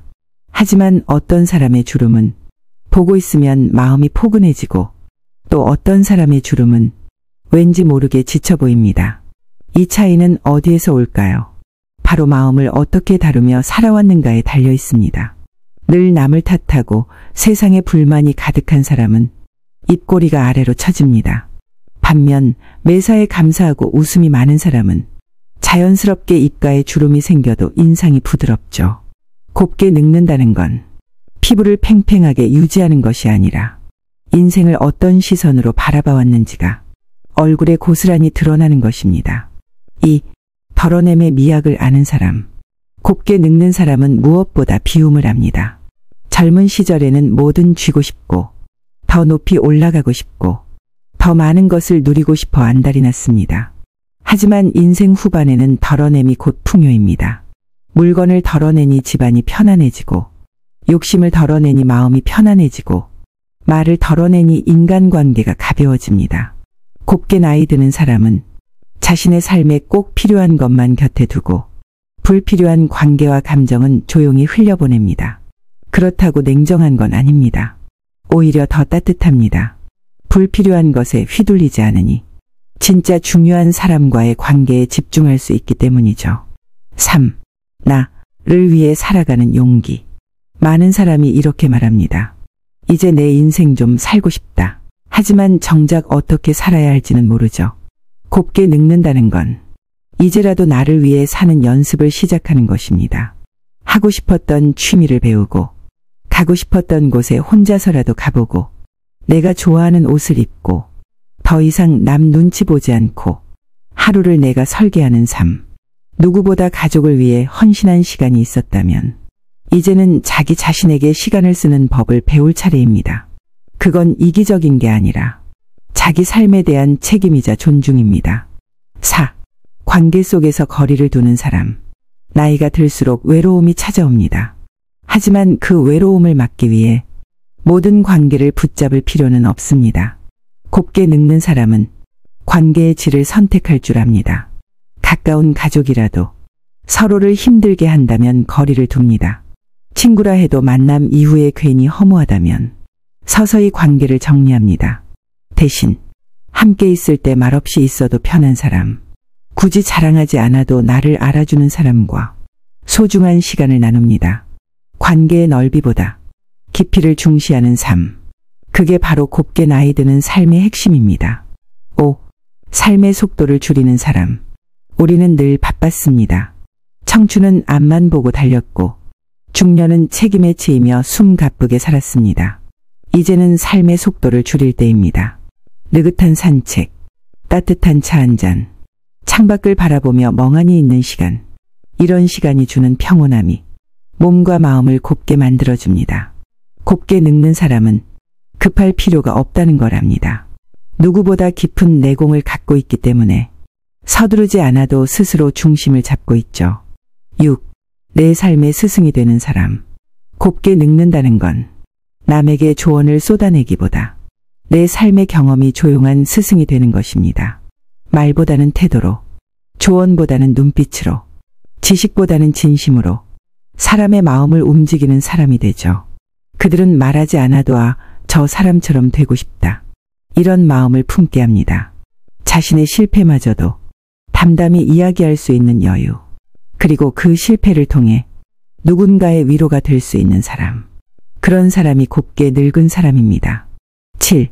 죽음을 두려워하지 않는 사람. 어쩌면 인생 후반의 진짜 숙제는 죽음과의 화해일지도 모릅니다. 곱게 나이 든 사람은 죽음을 외면하지 않습니다. 오히려 그것을 삶의 일부로 받아들입니다. 죽음이 다가와도 이 정도면 잘 살았다 고 말할 수 있도록 매일을 후회 없이 살아갑니다. 그들은 죽음을 준비하는 것이 무서운 일이 아니라 자기 삶을 정리하는 고요한 과정임을 압니다. 그래서 오히려 더 가볍고 더 자유롭습니다. 곱게 늙는다는 건 몸이 천천히 늙어가는 것을 마음이 받아들이고 그 마음을 행동이 따라가는 아름다운 일치의 과정입니다. 그건 나 혼자만의 아름다움이 아니라 내가 닿는 모든 사람에게 따뜻한 영향력이 되는 삶입니다. 마무리하며 이렇게 말하고 싶습니다. 우리는 모두 언젠가는 지나가는 사람이 됩니다. 하지만 그 지나가는 시간이 향기처럼 남을지 먼지처럼 사라질지는 지금부터의 태도에 달려 있습니다. 귀티는 겉이 아니라 마음에 비치고 곱게 늙는다는 건 단지 늙는 것이 아니라 더 단정해지고 더 지혜로워지고 더 여유로워지는 완성의 과정입니다. 그러니 이제부터라도 내 삶의 품위를 더해보세요. 말 한마디에 손짓 하나에 시선과 숨결 하나에까지도 곱게 늙는 당신. 그 자체로 이미 참 아름다운 사람입니다. 감사합니다. 불과 100년 만에 평균 연령이 80세야. 그러니까 100년 만에 몇 세가 늘어났느냐 하면은 33년이 늘어나는 거, 33년이. 그러니까 지금 우리 여기 할머니들 보통 보면은 제가 장례 미사에 보면은 대개 92살, 93살 이래요. 우리 여기 주방장 어머니도 얼마 전에 돌아가셨는데 96세 돌아왔어. 96세. 그러니까 요즘 70쯤 이렇게 돌아가면은 뭐라 그러냐면 아유 빨리 죽었네 그래요. 70쯤 죽으면. 그렇죠? 70쯤 죽으면 빨리 죽었네 그래요. 그러니까 여기 대부분의 분들이 여기 계신 분들 보면은 이 정말로 재수 없으면 100살까지 다 살 거예요. 여기 있는 분들은 100살까지. 예. 까메서 한번 소구조사를 한번 해봐야 되겠다. 나 지금 70 넘었다. 손 들어봐요. 70 넘었다. 70은 나이도 아니네 보니까. 80 넘었다 하면 손 들어. 80. 우리 할머니 80 넘었어요? 몇 살이세요? 81이요. 81? 이 할머니 여기까지 온 근력 보니까 105살까지 살게 생겼네. 네. 아니 81인데 이렇게 정정한데, 근데 여러분들 천지가 그래요. 천지가. 우리가 2006년에 100살 넘은 사람이 몇 명이냐면 1960명이에요. 그러니까 거의 2000명 됐어요. 2007년에 몇 명? 4000명이에요. 4000명. 더블로 늘어나요. 더블로. 일본은 100살 넘은 사람이 3만 명이 넘어요. 3만 명이. 그러니까 옛날에는 연령이 어떻게 돼 있었느냐 하면은 애들이 많았고 어른이 조금이었어요. 그래갖고 뭐 애들은 굉장히 많은데 나를 가면 갈수록 저거갖고 동네에서 60살 넘은 사람은 1명 내지 2명이야. 동네에서. 그러니까 60 환갑 넘었다 그러면 이렇게 지나가다도 환갑 넘은 할머니가 지나가면 절로 고개를 숙였단 말이에요. 어디 옛날에 할아버지 할머니 환갑 넘은 할아버지 할머니 지나가는데 담배를 펴요. 피다가도 얼른 끄지. 근데 지금은 이게 우리나라가 65세 이상이 500만 명이에요. 500만 명. 65세 이상이. 그러니까 도표를 그리면은 이래 60세가 훨씬 많아. 65세가. 미국은 3,300만 명. 65세 넘은 분들이. 또 이 일본은 2천만 명. 그러니까 존경을 하려고 해도 누굴 존경해? 이 수없이 많이 돌아다니는데 옛날에 하나 둘이어야지 존경을 해야지. 지금은 천지가 할머니 할아버지들인데 누굴 존경해? 누굴 존경해? 그냥 길에 채이는 게 할머니 할아버지인데 존경할 수가 없는 거예요. 혹시 우리 늙은이들 왜 존경하지 않나 이렇게 섭섭해하는 할머니 할아버지들이 착각하는 거예요. 하나 둘이어야지 존경해지. 신부도 본당 신부가 하나니까 3,000명 교우들이 존경하는 거예요. 본당 신부가 100명이다. 우리 본당에 신부가 100명이다. 존경할 거 안 할 것 같아. 채이는 게 본 신부인데, 근데 신부님 만나기 하늘의 별 따기보다 어려우니까 존경을 하는 거예요. 옛날에 할머니 할아버지들이 존경받았던 이유가 동네에서 거의 없었기 때문에. 중간에 다 죽었어. 근데 요즘 안 죽고 다 같이 가는 거야. 다 같이. 65세 이상이 500만 명이에요. 500만 명. 참고로 북한은 65세 이상이 몇 명이냐? 아니 북한의 평균 연령이 몇 세냐? 지금 30세예요. 북한은. 우리나라는 80세인데. 그러니까 우리나라 사람들이 북한보다 50년 더 사는 거, 평균 연령이. 그러니까 여러분들 지금 남한에서 사는 거 감사해 안 감사해요? 정말로 감사한 거예요. 우리가 지금 뭐 여러 가지 뭐 경제 불황이다 어쨌다 저쨌다 해도 6.25 끝날 때나 여러분들 해방될 때보다 지금 잘 먹고 잘 살아요 못 살아요? 그때에 비하면 너무너무 잘 먹고 잘 사는 거예요. 그런데도 우리가 불행하다고 생각한다면은 하느님이 축복을 엄청나게 줬는데도 그 축복의 가치를 모르는 거죠. 근데 어쨌든 우리나라는 지금 프랑스는 120년 동안 고령화가 천천히 진행됐어요. 근데 우리나라는 20년 만에 초고령 사회로 들어섰어요.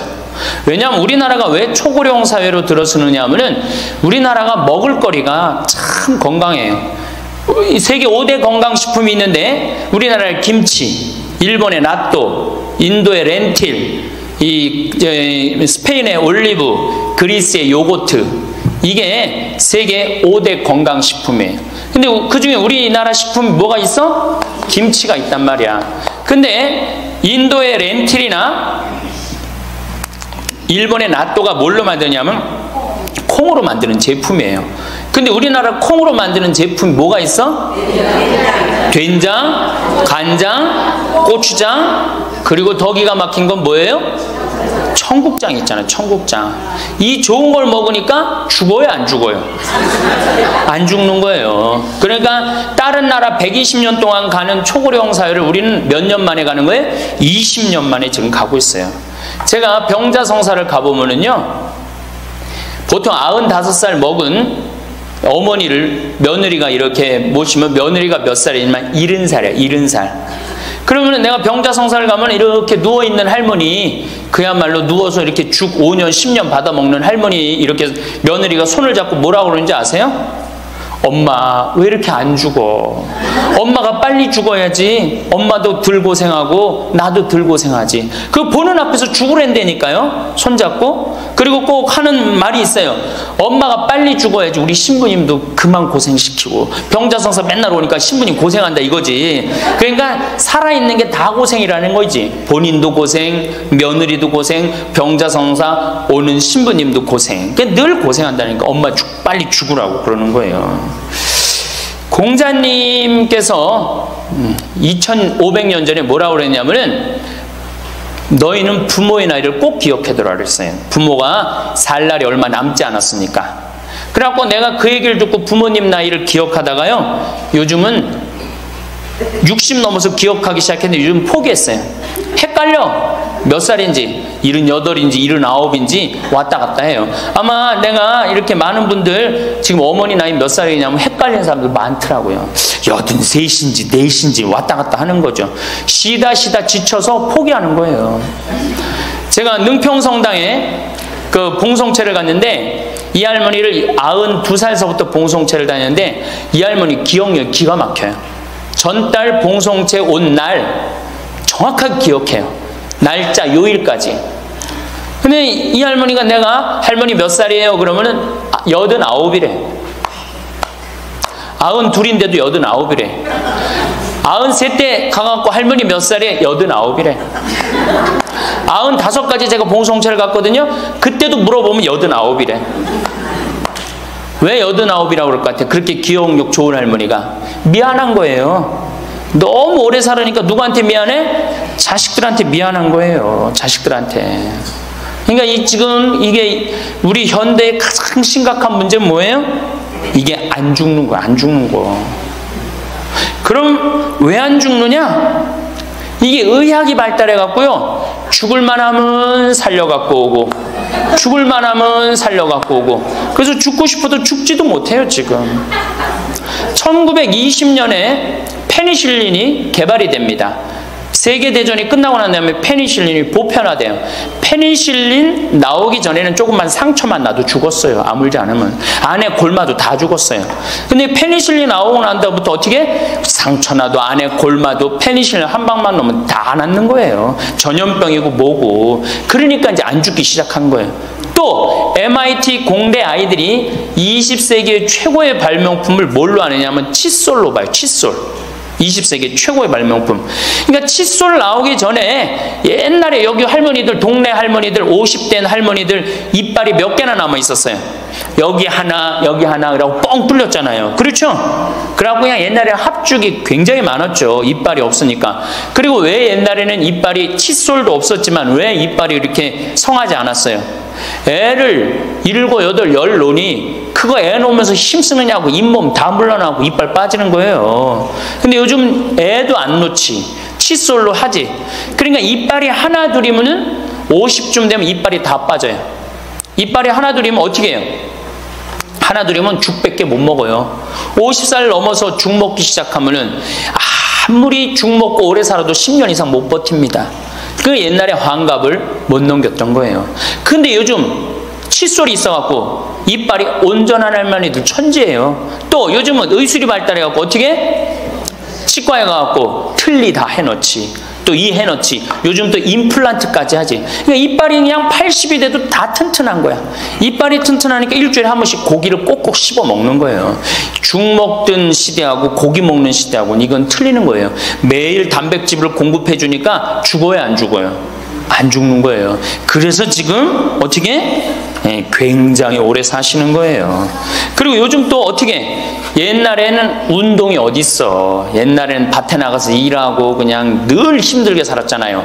그러니까 옛날에는 맨날 나가서 고생하고 이빨 없지. 그러니까 어떻게?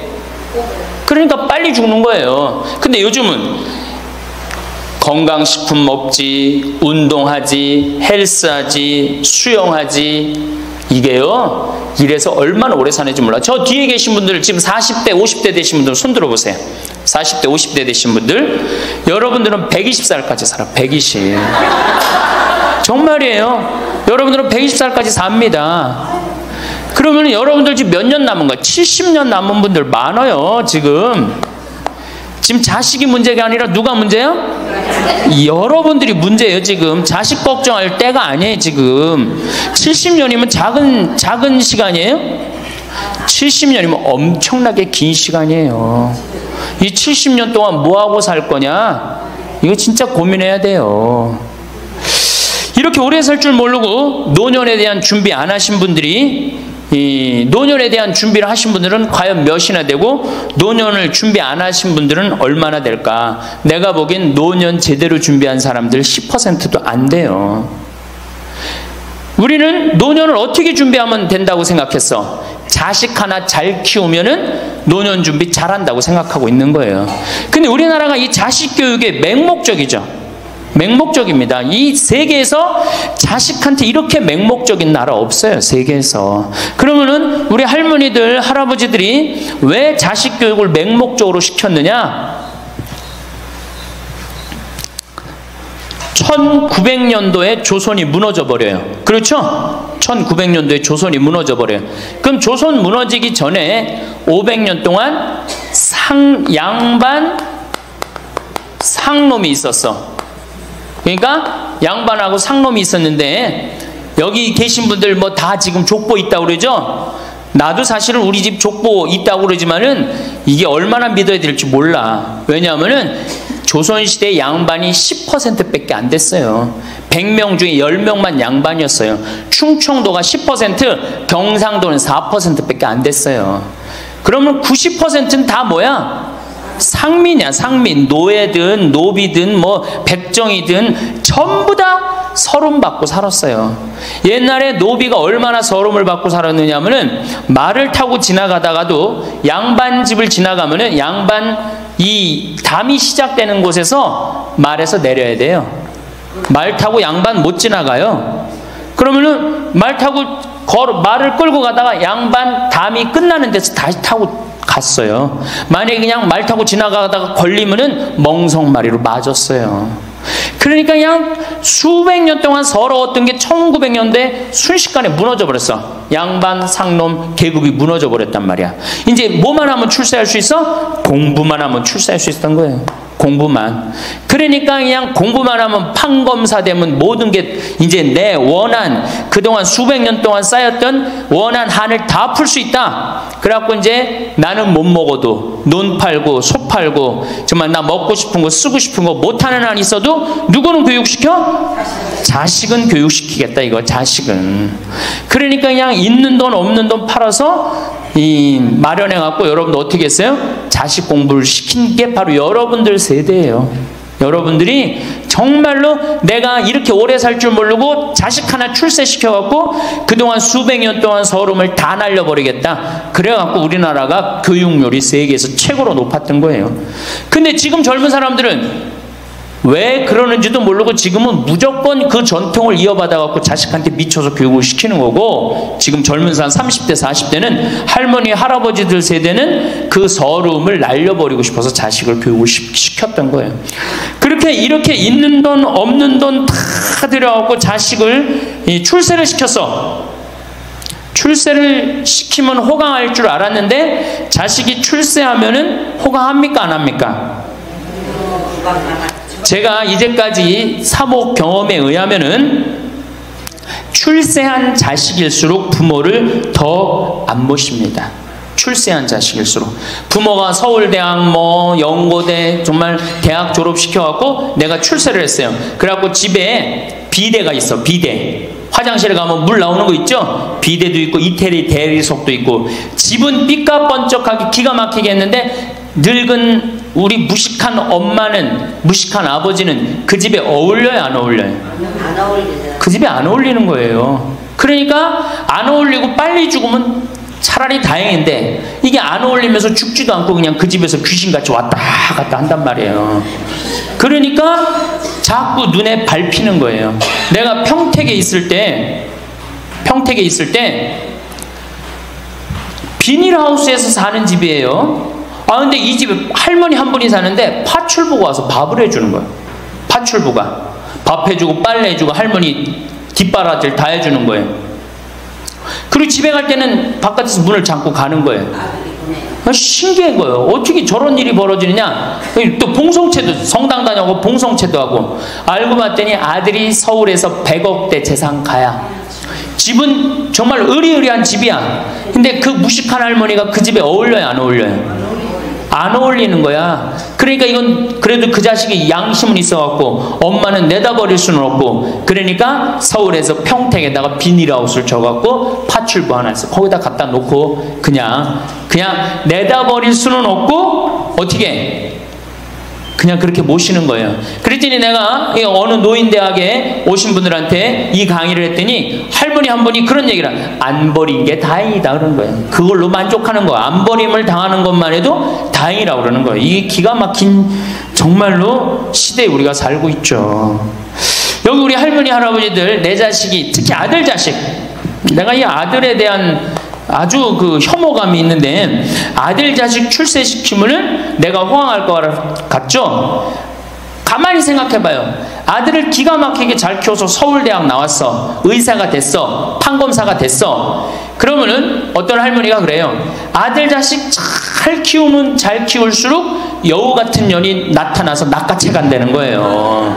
네, 아들 자식을 잘 키우면 잘 키울수록 여우 같은 년이 나타나서 낚아채 간다는 거예요. 근데 가만히 생각해보니까 그 말이 맞는 것 같아요. 왜? 아니 의사하고 판검사면은 이쁘고 귀하게 자란 집 딸이 낚아채 갈 거 아니야. 다 그렇게 결혼하지 않아요?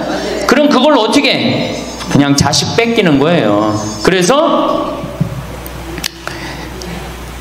딸을 둘 놓으면 금메달, 아들 하나 딸 하나 놓으면 은메달, 아들만 둘 놓으면 목메달이에요. 그래서 아들만 둘 놓으면 목메달이에요.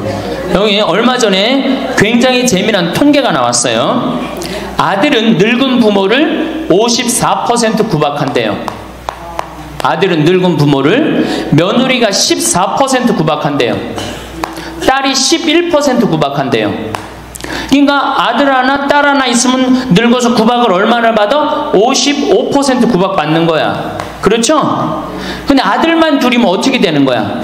곱하기 2 하면 되는 거예요. 여기다가. 그럼 몇 퍼센트 구박 받아?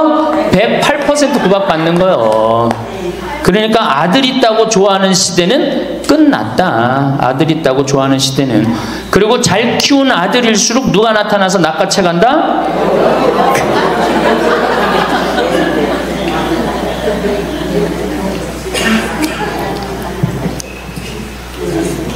물론 아들이라고 다 불효자는 아니에요.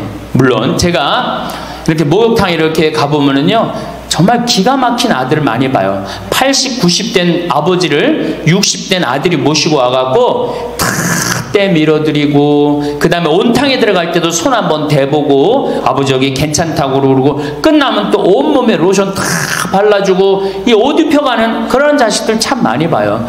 기가 막힌 효자들도 있어요. 또 음식점에 가보면은 큰 늙은 그냥 꼬부랑 할머니 모시고 와갖고 고기 구워서 입에 넣어드리는 자식들도 참 많이 봐요. 그렇게 효도하는 자식들도 있는데 그 몇 퍼센트냐? 10% 이상 넘지 않을 거려. 우리 집도 이 둘째 아들이 기가 막힌 효자예요. 내가 봐도 참 효자. 좋은데 구경시켜드린다고 그 시와오 그 저기 뭐야 갈대숲 그리고 회도 사드리고 시간 되면 여행도 모시고 기가 막혀요. 근데 그런 아들이 몇이나 되겠느냐? 제가 보기에는 그렇게 많지 않아요. 제가 뭐 비산동에서 보좌 신부할 때 고해성사 들어보면 맨 자식 욕하는 할머니들 천지였어요. 맨. 우리나라가 자식에게 이 사교육비로 쏟아붓는 돈이 세계 1등입니다. OECD 국가, 경제개발협력기구 국가 중에 1등이에요. 1등. 올해도 자식한테만 사교육비가 얼마 들어가? 20조 원을 쏟아넣었어요. 공교육비 말고 학교 가는 학비, 책값 이런 거 말고 학원 보내고 과외시키는 것만 20조 원을 쏟아놓은 거예요. 에이, 정신 나간 거죠. 이렇게 있는 돈 없는 돈 쏟아서 자식한테 쏟아붓는데 늙은 부모 안 찾아가기로 세계에서 1등이 어디예요? OECD 국가 중에 우리나라가 1등이에요. 엄청나게 받았는데 그거 부모한테 되돌려줘요? 안 되돌려줘요? 되돌려주지 않아요. 이게 받아만 한 자식은요 줄 모릅니다. 받아만. 근데 우리나라 부모님들이 교육을 정말 잘못하는 게 뭐예요? 초등학교, 중학교, 고등학교, 대학교, 대학원, 장가 갈 때까지 어떻게 해? 다 해줘. 자기 허리 휘는 거 모르고. 미국은요 10살이 돼. 애가 10살이 되면은 동네에서 얘네들은 16살이면 운전면허증을 딸 수 있어요. 16살이면. 그럼 10살 생일 때 얘네들이 뭘 하느냐 하면은 동네에 돌아다니는 차, 자기 마음에 드는 차 있죠? 그걸 찍어요. 저 집의 아저씨 저 차는 내가 나중에 6년 후에 살 거다. 그 6년 후에 사면 우리나라는 당장에 6년 후에 누구한테 매달려? 엄마한테 사달라고 매달리잖아요. 근데 얘네들은 절대 안 그런다는 거예요. 그 차를 사기 위해서 아르바이트를 하는 거예요. 돈을 모으는 거예요.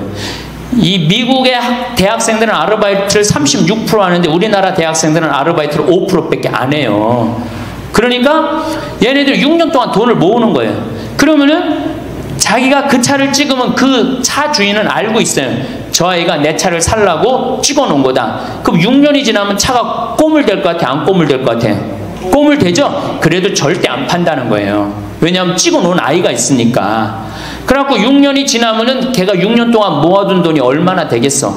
그래갖고 16살 때 운전면허증이 따면은 그 집에 온대요. 내가 아저씨 차 살라고 6년 동안 돈을 모았다. 근데 6년 동안 모아갖고 모자라잖아요. 근데 이미 차는 고물이 다 돼 있고, 그러면 그 아저씨가 너 잔디 앞으로 6개월 동안 깎거라. 그러면 내가 이 차를 줄 테니까. 그렇게 해서 자기 차를 구입한다는 거예요. 그러니까 걔네들은 미국의 아이들도 차 하나를 구입해도 어떻게? 아무리 부잣집 아이들 때더라도 다 자기가 아르바이트해서 하는 거예요. 그 16살만 되면 독립한다고 생각을 해요. 차 자기가 구입하죠. 집도 자기가 구입합니다. 결혼해서 살 집도 자기가 돈 벌어서 다 해요. 그리고 여자를 데리고 오지 우리나라처럼 일단 여자 데리고 오면 부모님이 집 얻어주는 이 기가 막힌 거죠. 여러분들 우리나라 60대 되신 부모님이 자식 뒷바라지 책임져주는 비율이 83%예요. 그러니까 대부분의 할머니 할아버지들이 60이 돼도 누구 뒷바라지 해주느냐고 허리가 휘어? 자식들 뒷바라지 안 하고 허리가 휘는 거예요. 우리 집에 캐나다 원어민 선생님, 수원에 있는 중학교 영어 원어민 선생님이 일주일 동안 우리 집에 와서 농사를 배웠어요. 그런데 이름이 디아나라고 그러는 여선생님인데 내가 그 친구랑 이렇게 얘기를 하는데 한국에 오니까 너무너무 이상하대요. 뭐가 이상하냐고 그러니까 애들이 학원 다니는 것도 이상하지만은 고등학교, 대학교 결혼할 때까지 부모가 돈 다 대주는 게 이상하다는 거예요. 자기네 캐나다가 우리나라보다 훨씬 잘 살아요. 자기네 나라는 고등학교 졸업하면은 부모님 이제까지 키운 거 고생했다. 그리고 그 다음에 다 자기네들 알아서 독립한대요. 부모님 그동안 하드워크 열심히 일했다 이거예요. 근데 그 늙은 부모님한테 붙어갖고 부모님 괴롭히면 안 된다 이거죠. 근데 우리나라는 그런 생각 해야 안 해요. 마지막까지 다 뺏어 먹는 거지. 그리고 이제 늙으면은 귀찮다고 내다버리고. 제가 평택에 있을 때 정말로 그 신문에도 보도가 꽤 됐던 거예요. 그 안양에서 사글세 집을 하나 얻은 거예요, 사람들이. 그래갖고 미리 짐부터 붙인다고 그랬는데 짐이 하나 왔어. 큰 짐이 왔는데 짐을 짐이 왔는데 뭐 사람도 없고 그러는데 그 집 안에서 이상한 소리가 나갖고 열어보니까 할머니를 그 안에다 넣고 붙인 거예요. 할머니를. 그래갖고 아니 도대체 어떻게 된 거냐? 자식이 누구냐? 이름을 밝히질 않는 거예요. 자기 아들이 공무원이거든. 그러니까 밝히지 않는 거. 자, 그 자식 생각한다고. 그거는 여러분들 자식 교육이 아니에요. 그런 자식 살아서 뭐 할 건데. 그런 자식 키워서 뭐 할 건데. 그러니까 우리나라는 이게 자식한테 너무 맹목적인 사랑을 하면서 그게 교육인 줄 알고 있는 거예요. 자기가 인생을 살아가면서 힘든 것도 배우고 즐거운 것도 배우고 보람도 느껴야 되는데 너는 뭐만 잘하면 돼? 공부만 잘하면 돼. 공부만 잘하면 돼. 그러니까 자기만 알고 자란 놈이죠. 그러니까 이기적으로 자란 놈이 이타적으로 살 것 같아요? 절대 못 삽니다. 우리 어렸을 때는 어머니가 부침개를 했어. 그럼 어떻게 해요? 이 집에도 갖다 줘라, 저 집에도 갖다 줘라. 그러면서 동네 돌아다니면서 이 갖다 주는 재미, 그러면서 나누는 것도 배우잖아요. 요즘 애들이 그런 애들이 어디 있어요? 아파트 문 닫으면 끝인데. 그렇게 자라는 애들이 남을 생각할 것 같아요? 어떻게 해서든지 4배만 채우면 되는 걸로 자란지. 저는 요즘 텔레비전에서 우리나라 지금 정책 결정할 때 너무 답답한 결정들이 굉장히 많이 나와요. 어떻게 저런 결정을 할까? 국민들 생각을 하는 걸까? 안 하는 걸까? 그런데 그 결정하는 애들이 다 누구야? 초등학교 때 공부 잘하고 중학교, 중고등학교 공부 1, 2등 하고 서울대학 가고 행정고시, 외무고시 이런 거 다 합격한 애들이 결정한 거예요. 자기만 알고 자란 애가 결정하는 거예요. 내가 하버드대나 몇몇 대학에 들어가는 그 활동 그것도 써준 적이 있는데 그 들어가는 애들 걔네들은 뭘 제일 중요하게 여겨요? 봉사활동. 사회봉사활동을 얼마나 잘했느냐. 그러니까 1년, 2년 세계로 돌아다니면서 봉사활동하는 거예요. 근데 우리는 봉사활동도 다 어떻게? 다 거짓말로 꾸며갖고 들어가는 거예요. 예. 여기 그렇게 써달라고 오는 사람들도 많아요. 예. 그리고 봉사활동 오겠다고 그러고도 약속 어기는 사람들도 많아요. 정말로 그렇게 해갖고 자식을 키우면은 뭐 할 건데요? 83%가 60세에 책임을 지는데 70세에 돼갖고는 몇 %가 책임지느냐 하면은 64%가 자식을 책임져요. 70이 됐는데도. 그런데 일본은 9%, 70이 돼갖고 자식 책임지는 부모는 9%예요. 홍콩이 11%. 그러니까 우리나라 50% 할머니 할아버지들은 늙어 죽을 때까지 누구한테 뒷바라지하다 죽어요? 자식 뒷바라지하다 죽어요. 이걸 문서 없는 노비라고 그래요. 문서 없는 노비야. 완전히 죽을 때까지 노예야, 노예. 그러니까 그렇게 하시면은 안 됩니다. 이제 여러분들 인생을 사셔야 돼. 자, 효도가 사라진 시대예요. 이제는 부모가 애절해야지 효도를 하지. 부모가 내가 부모가 없으면 내가 정말로 이게 안 되겠구나 이래야 되는데 지금 내가 50, 60이 됐는데도 부모가 살아있어 안 살아있어요?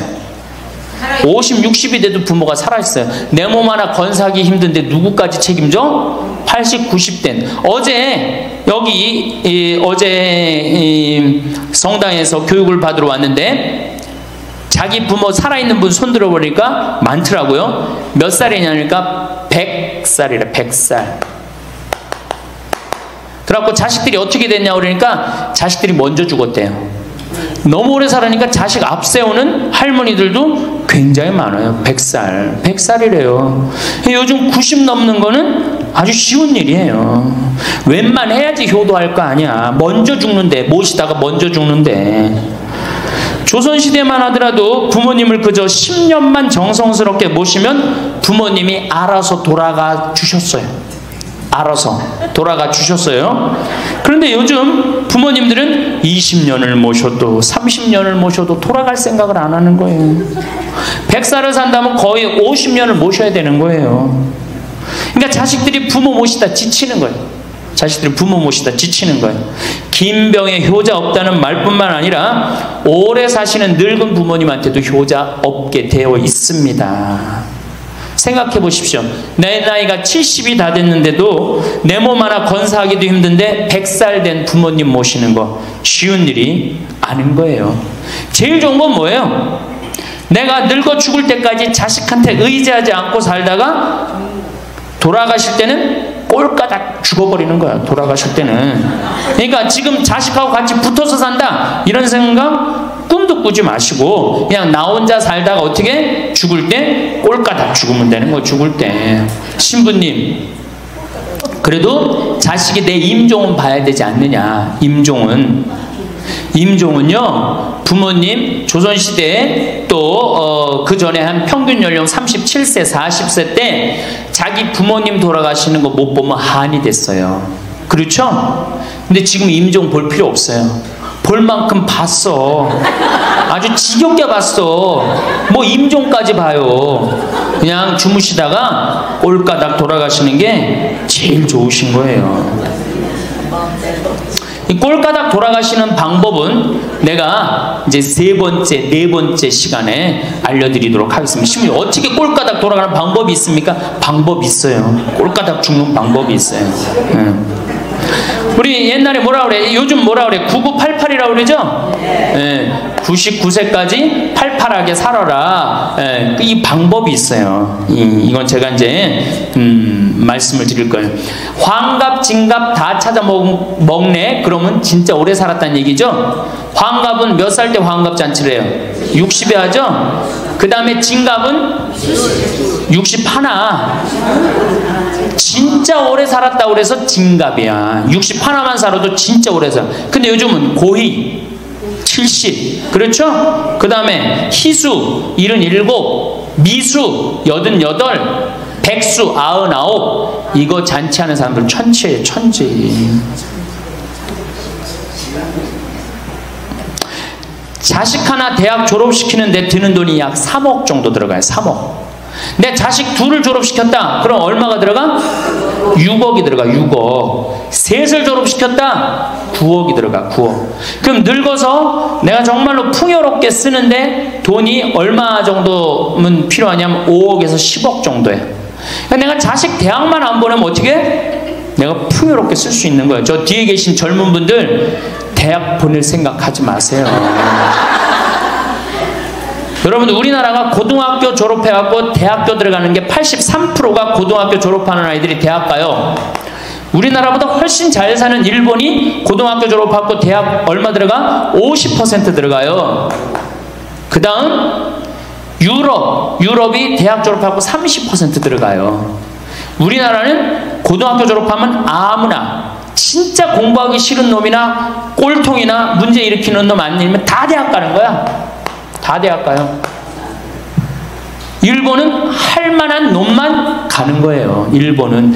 유럽은 진짜 똑똑한 놈만 가는 거예요. 그래서 독일은 대학 졸업하면 문패에다 대학 졸업했다는 표시를 써놔요. 그만큼 대학 졸업하는 게 힘든 거예요. 근데 우리는 아무나 대학 졸업 다 해요. 아무나. 그 좋은 대학 가면 몰라. 머리는 완전히 그냥 정말로 돌머리인데 그냥 무슨 지방 제3대학 4대학 나왔고 취직을 해요. 올해 여러분들 100명 졸업한 중에 취직 몇 명 했어? 3.8명에서 3.8명. 96명이 취직을 안 하고 놀고 있어요. 대학원 졸업했겠다. 손에 기름 묻히긴 싫겠다. 엄마 아버지 등 뜯어먹고 살고 있는 거예요. 아까 얘기했잖아. 83%가 60이 돼도 자식 책임진다고. 대학 졸업하고 취직을 해야지 자기 구실을 할 거 아니야. 차라리 대학 졸업하고 취직도 못할 양이라면 어떻게 하는 게 좋아요? 안 보내고 그 돈 모아갖고 애 가게 차려주는 게 훨씬 낫지. 아니면 그 돈 모아갖고 다 노후 대책 드는 게 훨씬 낫지. 우리나라의 대학을 때려 부시지 않으면 경쟁력이 없어요. 때려 부셔야 돼요. 유럽보다 대학이 10배가 많아요. 10배가. 유럽보다 대학이. 근데 그 대학이 경쟁력이 있느냐? 55개 국가 중에 경쟁력이 53개 3등이에요. 우리나라 대학이. 그러니까 다 미쳐있는 거야. 내가 보기에는 다 미쳐있는 거야. 그냥 제발 좀 정신 좀 차리세요. 저 뒤에 계신 분들. 앞으로 몇 년 남아있어요? 70년 남아있어요.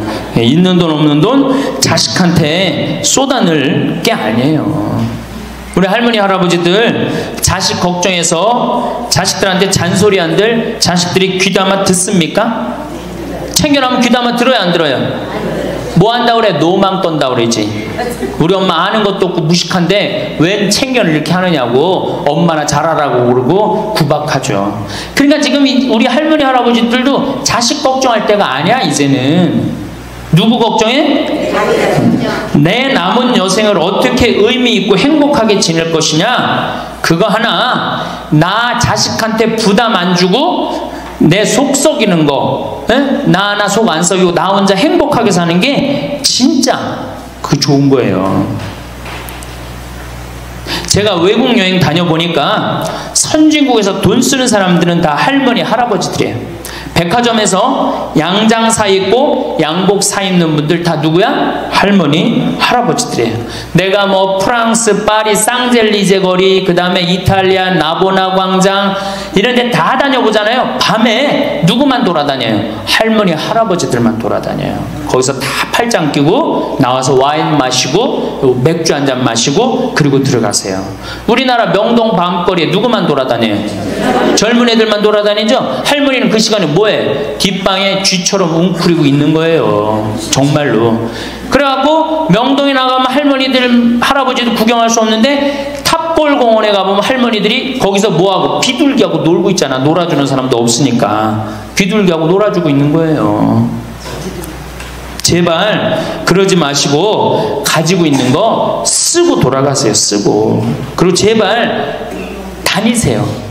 그리고 우리 할머니들 지금 오늘 1박 2일 이렇게 나와주는 거 이거 며느리한테 굉장히 좋은 거예요. 나 며느리랑 산다 한번 손 들어봐. 며느리랑 사는 분은 가능한 한 집에서 자꾸 나가주는 게 좋은 거예요. 하루라도 집을 비워주는 게 며느리가 좋은. 생각해봐. 30년 40년 시어머니하고 같이 산다고 생각을 해봐요. 아침부터 저녁까지 그냥 얼굴 마주보고 산다고 생각해봐. 얼마나 힘들어. 귀에 있을 때마다 뭐 해주는 게 좋아? 나가주는 게 좋은 거예요. 그러니까 가능한 한 나가 돌아다니고, 예? 아침에 해 뜨면 집에 나와갖고 해 지면 집에 이제 들어가는 거, 그게 좋은 거예요. 그래갖고 청승맞게 탑골공원 그런 데 가면 안 되고 이런 데. 그냥 노인대학, 우리 천주교가 진짜 잘하는 게 뭔지 아세요? 노인대학이에요. 노인대학. 이거 정말로 천주교 진짜 잘하는 것 중에 하나예요. 우리나라 경제가 왜 안 돌아가는 줄 아세요? 할머니 할아버지들이 돈을 안 써서 경제가 안 돌아가는 거예요. 할머니 할아버지들이 돈을 안 써서 경제가 안 돌아가는 거 생각을 해봐. 옛날에는 할머니 할아버지들이 조금밖에 없었잖아요. 쓰면 얼마나 써, 이 할머니 할아버지들이. 애들이 돈 썼잖아요. 근데 지금은 어때? 이렇단 말이야. 이 500만 명이 돈을 안 쓴단 말이야. 돈을 왜 안 써? 돈을 왜 안 쓰냐면은 내가 가지고 있는 집 이거 누구한테 물려주려고 안 쓰는 거야? 자식한테 물려주려고 안 쓰는 거야. 이거 은행에다 맡기고 이거 쓰면은 우리나라 경제 돌아갈 것 같아? 안 돌아갈 것 같아요? 팍팍 돌아갑니다. 팍팍. 할머니들이 여행도 많이 다니고 옷도 많이 사고 맛있는 것도 많이 사고 사 먹고 그러면 경제 팍팍 돌아가. 아 근데 이 500만 명이 돈을 깔고 뒷방에 딱 그냥 눌러 앉아서 안 쓰네. 그러니까 경제가 안 돌아가는 거예요. 다 쓰시다가 돌아가실 때 통장에 500만 원만 남겨놓고 돌아가세요. 500만 원만 통장에 다 쓰다가 신부님 500만 원으로 무슨 장례를 합니까? 부주금 들어오잖아. 부주금. 이 부주금 갖고도 싸우는 사람 많아요. 네가 더 갔느냐 내가 더 갔느냐 그리고 싸우고 앉아있다고. 세상에 부모 돌아가셨는데 부주금 갖고 그래갖고 형제끼리 싸워갖고 죽고 그러는 경우도 많아요. 얼마나 이게 우리나라가 지금 정말 불행한 거예요. 다 쓰다가 통장에 얼마만 남기고 죽어? 500만 원만 남기고 죽을 때 어떻게 죽어? 꼴까닥 죽어버리란 말이야. 다 쓰다가 통장에 500만 원만 남으면 꼴까닥 죽게 돼 있어요. 근데 안 쓰고 뒷방에 들어 앉으면 10년 20년 벽에 똥치라고 사는 거예요. 저는 우리 형제들한테 이미 공표했어요. 어머니가 돌아가시든지 아버지가 돌아가시든지 부주금 들어오면 형제들이 한 푼도 손 못 댄다. 그거 내가 다 가지고 과원이나 양론에 집 한 채 져준다. 어머니 이름이나 아버지 이름으로. 얼마나 멋있어. 그렇게 멋있게 살다가 가야 되지 않아요? 이건 죽으나 사나 내 자식밖에 모르고 사니 이게 얼마나 나라가 빡빡하고 답답해요. 우리나라 그냥 다른 빌 게이츠 240억 달러를 사회에 기증해 놨잖아요. 우리나라는 어떻게 한 푼이라도 더 자식한테 재산, 돈 많은 사람들이 재산 자식한테 더 준다고 편법 쓰고 불법 쓰고, 정말 얼마나 답답해요. 우리 할머니들은 다 쓰다가 통장에 500만 원만 남기고 죽든지, 만약에 죽으려고 그랬는데도 아직도 돈이 남았다 그러면은 본당 신부한테 갖다 줘. 네? 여러분, 한시민한테 갖다 주란 말이야.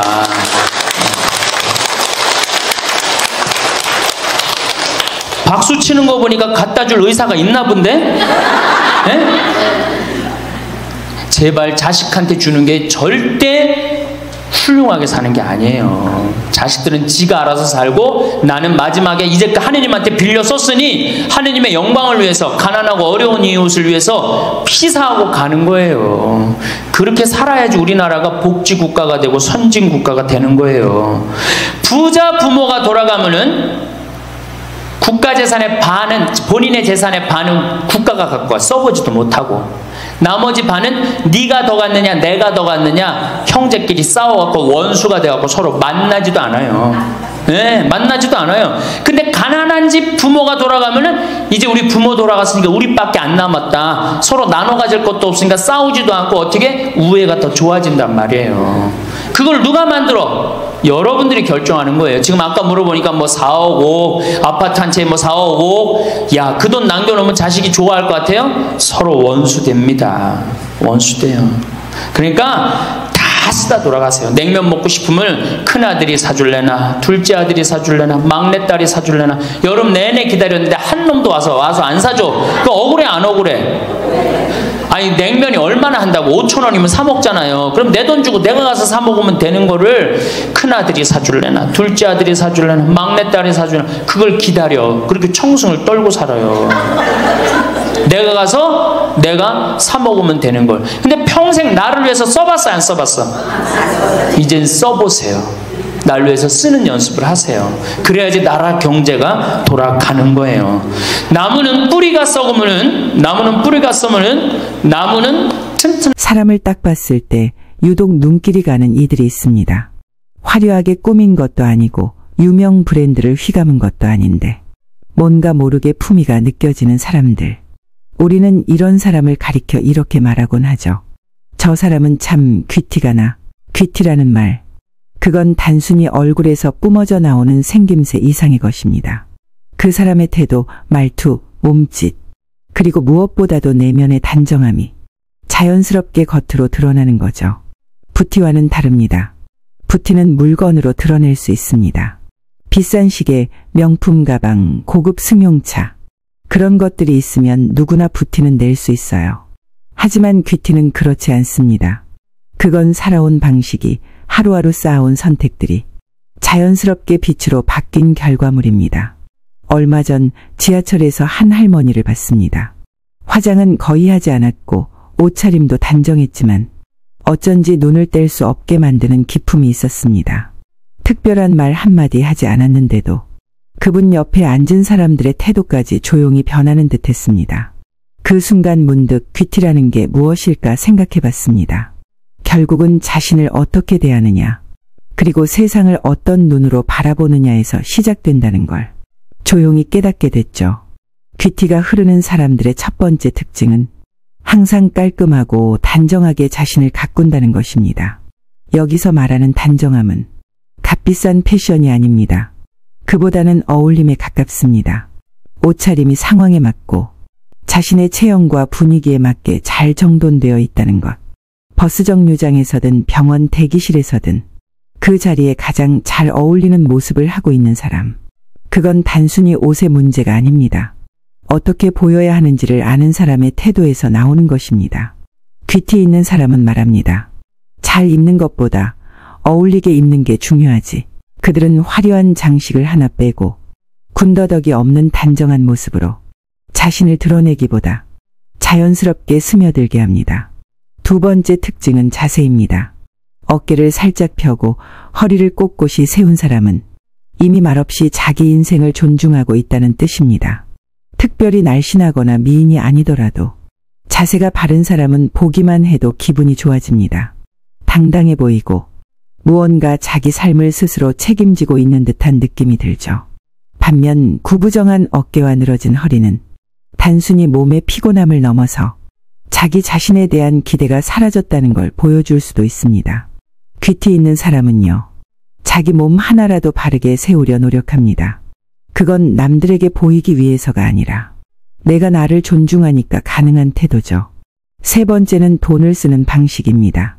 아무리 돈이 많아도 돈으로 말하려는 사람과 돈으로 말하지 않는 사람은 딱 보면 알 수 있습니다. 귀티 나는 사람은 절대 무리해서 소비하지 않습니다. 그리고 굳이 티내지 않습니다. 같이 밥을 먹어도 조용히 계산을 하거나 부담을 주지 않으면서 자연스럽게 상황을 마무리합니다. 결국 품이라는 것은 남에게 불편을 주지 않는 센스에서 비롯되는 거죠. 그들은 겉으로는 검소해 보이지만 필요한 곳에는 아낌없이 씁니다.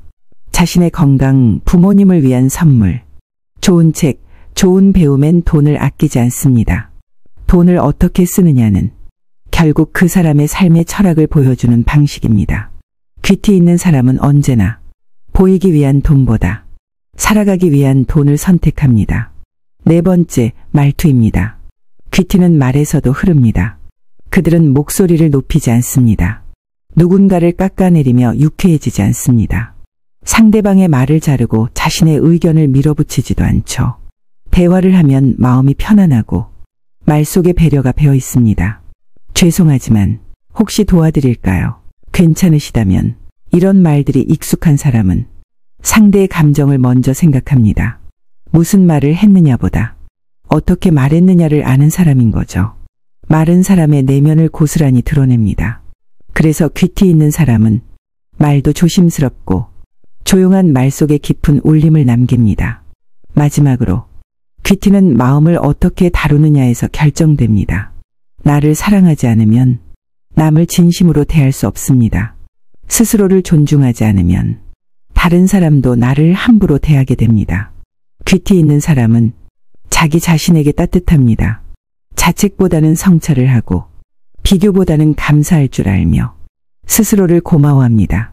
거울을 보며 미소를 짓고 스스로에게 말합니다. 오늘도 잘 살고 있어. 수고했어. 그런 사람은 상대의 빛을 가로채지 않고 자기 빛을 은은하게 비춥니다. 마치 촛불 하나가 방 안을 따뜻하게 채우듯 귀티는 그렇게 주변을 편안하게 만들어줍니다. 이제 우리는 나이를 먹어갑니다. 이제껏 살아온 시간이 얼굴에 고스란히 남기 시작합니다. 주름도, 눈매도, 표정도 그 사람의 인생을 이야기하기 시작하죠. 그렇기에 귀티는 화장으로 덧입힐 수 없고 명품으로 대신할 수 없습니다. 오직 하루하루의 태도, 그리고 내 마음을 대하는 방식이 내 얼굴에, 말투에, 관계에 고스란히 쌓여 품위가 됩니다. 귀티 나는 삶이란 남에게 자랑하고 싶은 삶이 아니라 스스로 만족할 수 있는 삶입니다. 조용하지만 단단한, 부드럽지만 흐트러지지 않는 그런 삶. 그런 삶을 살아가는 사람은 어느새 주름마저도 고와 보이고 걸음걸이에서도 기품이 흐르며 말 한마디에서도 따뜻함이 묻어납니다. 그 사람이 있는 공간은 소리 없이 정리가 되고 그 사람이 지나간 자리는 향처럼 은은한 여운을 남깁니다. 그렇다면 이렇게 쌓아온 태도와 마음이 어떻게 곱게 늙는다는 것으로 이어질 수 있을까요? 나이 든다는 건 단지 머리가 희어지고 주름이 늘어가는 것만을 뜻하지 않습니다. 곱게 늙는다는 건 나이 들수록 더 단정해지고 더 따뜻해지고 더 지혜로워지는 것입니다. 이 모든 것은 하루아침에 이루어지지 않습니다. 젊을 때부터 쌓아온 작은 습관과 마음가짐의 총합. 그게 바로 곱게 늙는 인생의 비밀입니다. 1. 마음을 닦는 사람은 주름조차 곱습니다. 주름은 누구에게나 생깁니다. 하지만 어떤 사람의 주름은 보고 있으면 마음이 포근해지고 또 어떤 사람의 주름은 왠지 모르게 지쳐 보입니다. 이 차이는 어디에서 올까요? 바로 마음을 어떻게 다루며 살아왔는가에 달려 있습니다. 늘 남을 탓하고 세상에 불만이 가득한 사람은 입꼬리가 아래로 처집니다. 반면 매사에 감사하고 웃음이 많은 사람은 자연스럽게 입가에 주름이 생겨도 인상이 부드럽죠. 곱게 늙는다는 건 피부를 팽팽하게 유지하는 것이 아니라 인생을 어떤 시선으로 바라봐 왔는지가 얼굴에 고스란히 드러나는 것입니다. 이 덜어냄의 미학을 아는 사람, 곱게 늙는 사람은 무엇보다 비움을 합니다. 젊은 시절에는 뭐든 쥐고 싶고 더 높이 올라가고 싶고 더 많은 것을 누리고 싶어 안달이 났습니다. 하지만 인생 후반에는 덜어냄이 곧 풍요입니다. 물건을 덜어내니 집안이 편안해지고 욕심을 덜어내니 마음이 편안해지고 말을 덜어내니 인간관계가 가벼워집니다. 곱게 나이 드는 사람은 자신의 삶에 꼭 필요한 것만 곁에 두고 불필요한 관계와 감정은 조용히 흘려보냅니다. 그렇다고 냉정한 건 아닙니다. 오히려 더 따뜻합니다. 불필요한 것에 휘둘리지 않으니 진짜 중요한 사람과의 관계에 집중할 수 있기 때문이죠. 3. 나를 위해 살아가는 용기. 많은 사람이 이렇게 말합니다. 이제 내 인생 좀 살고 싶다. 하지만 정작 어떻게 살아야 할지는 모르죠. 곱게 늙는다는 건 이제라도 나를 위해 사는 연습을 시작하는 것입니다. 하고 싶었던 취미를 배우고 가고 싶었던 곳에 혼자서라도 가보고 내가 좋아하는 옷을 입고 더 이상 남 눈치 보지 않고 하루를 내가 설계하는 삶. 누구보다 가족을 위해 헌신한 시간이 있었다면 이제는 자기 자신에게 시간을 쓰는 법을 배울 차례입니다. 그건 이기적인 게 아니라 자기 삶에 대한 책임이자 존중입니다. 4. 관계 속에서 거리를 두는 사람. 나이가 들수록 외로움이 찾아옵니다. 하지만 그 외로움을 막기 위해 모든 관계를 붙잡을 필요는 없습니다. 곱게 늙는 사람은 관계의 질을 선택할 줄 압니다. 가까운 가족이라도 서로를 힘들게 한다면 거리를 둡니다. 친구라 해도 만남 이후에 괜히 허무하다면 서서히 관계를 정리합니다. 대신 함께 있을 때 말없이 있어도 편한 사람, 굳이 자랑하지 않아도 나를 알아주는 사람과 소중한 시간을 나눕니다. 관계의 넓이보다 깊이를 중시하는 삶. 그게 바로 곱게 나이 드는 삶의 핵심입니다. 5. 삶의 속도를 줄이는 사람. 우리는 늘 바빴습니다.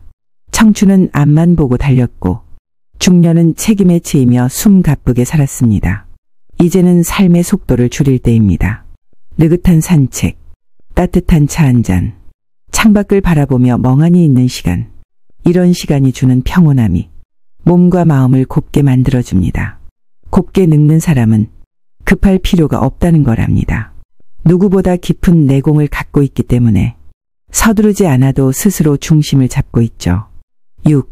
내 삶의 스승이 되는 사람. 곱게 늙는다는 건 남에게 조언을 쏟아내기보다 내 삶의 경험이 조용한 스승이 되는 것입니다. 말보다는 태도로, 조언보다는 눈빛으로, 지식보다는 진심으로 사람의 마음을 움직이는 사람이 되죠. 그들은 말하지 않아도 저 사람처럼 되고 싶다. 이런 마음을 품게 합니다. 자신의 실패마저도 담담히 이야기할 수 있는 여유. 그리고 그 실패를 통해 누군가의 위로가 될 수 있는 사람. 그런 사람이 곱게 늙은 사람입니다. 7. 죽음을 두려워하지 않는 사람. 어쩌면 인생 후반의 진짜 숙제는 죽음과의 화해일지도 모릅니다. 곱게 나이 든 사람은 죽음을 외면하지 않습니다. 오히려 그것을 삶의 일부로 받아들입니다. 죽음이 다가와도 이 정도면 잘 살았다 고 말할 수 있도록 매일을 후회 없이 살아갑니다. 그들은 죽음을 준비하는 것이 무서운 일이 아니라 자기 삶을 정리하는 고요한 과정임을 압니다. 그래서 오히려 더 가볍고 더 자유롭습니다. 곱게 늙는다는 건 몸이 천천히 늙어가는 것을 마음이 받아들이고 그 마음을 행동이 따라가는 아름다운 일치의 과정입니다. 그건 나 혼자만의 아름다움이 아니라 내가 닿는 모든 사람에게 따뜻한 영향력이 되는 삶입니다. 마무리하며 이렇게 말하고 싶습니다.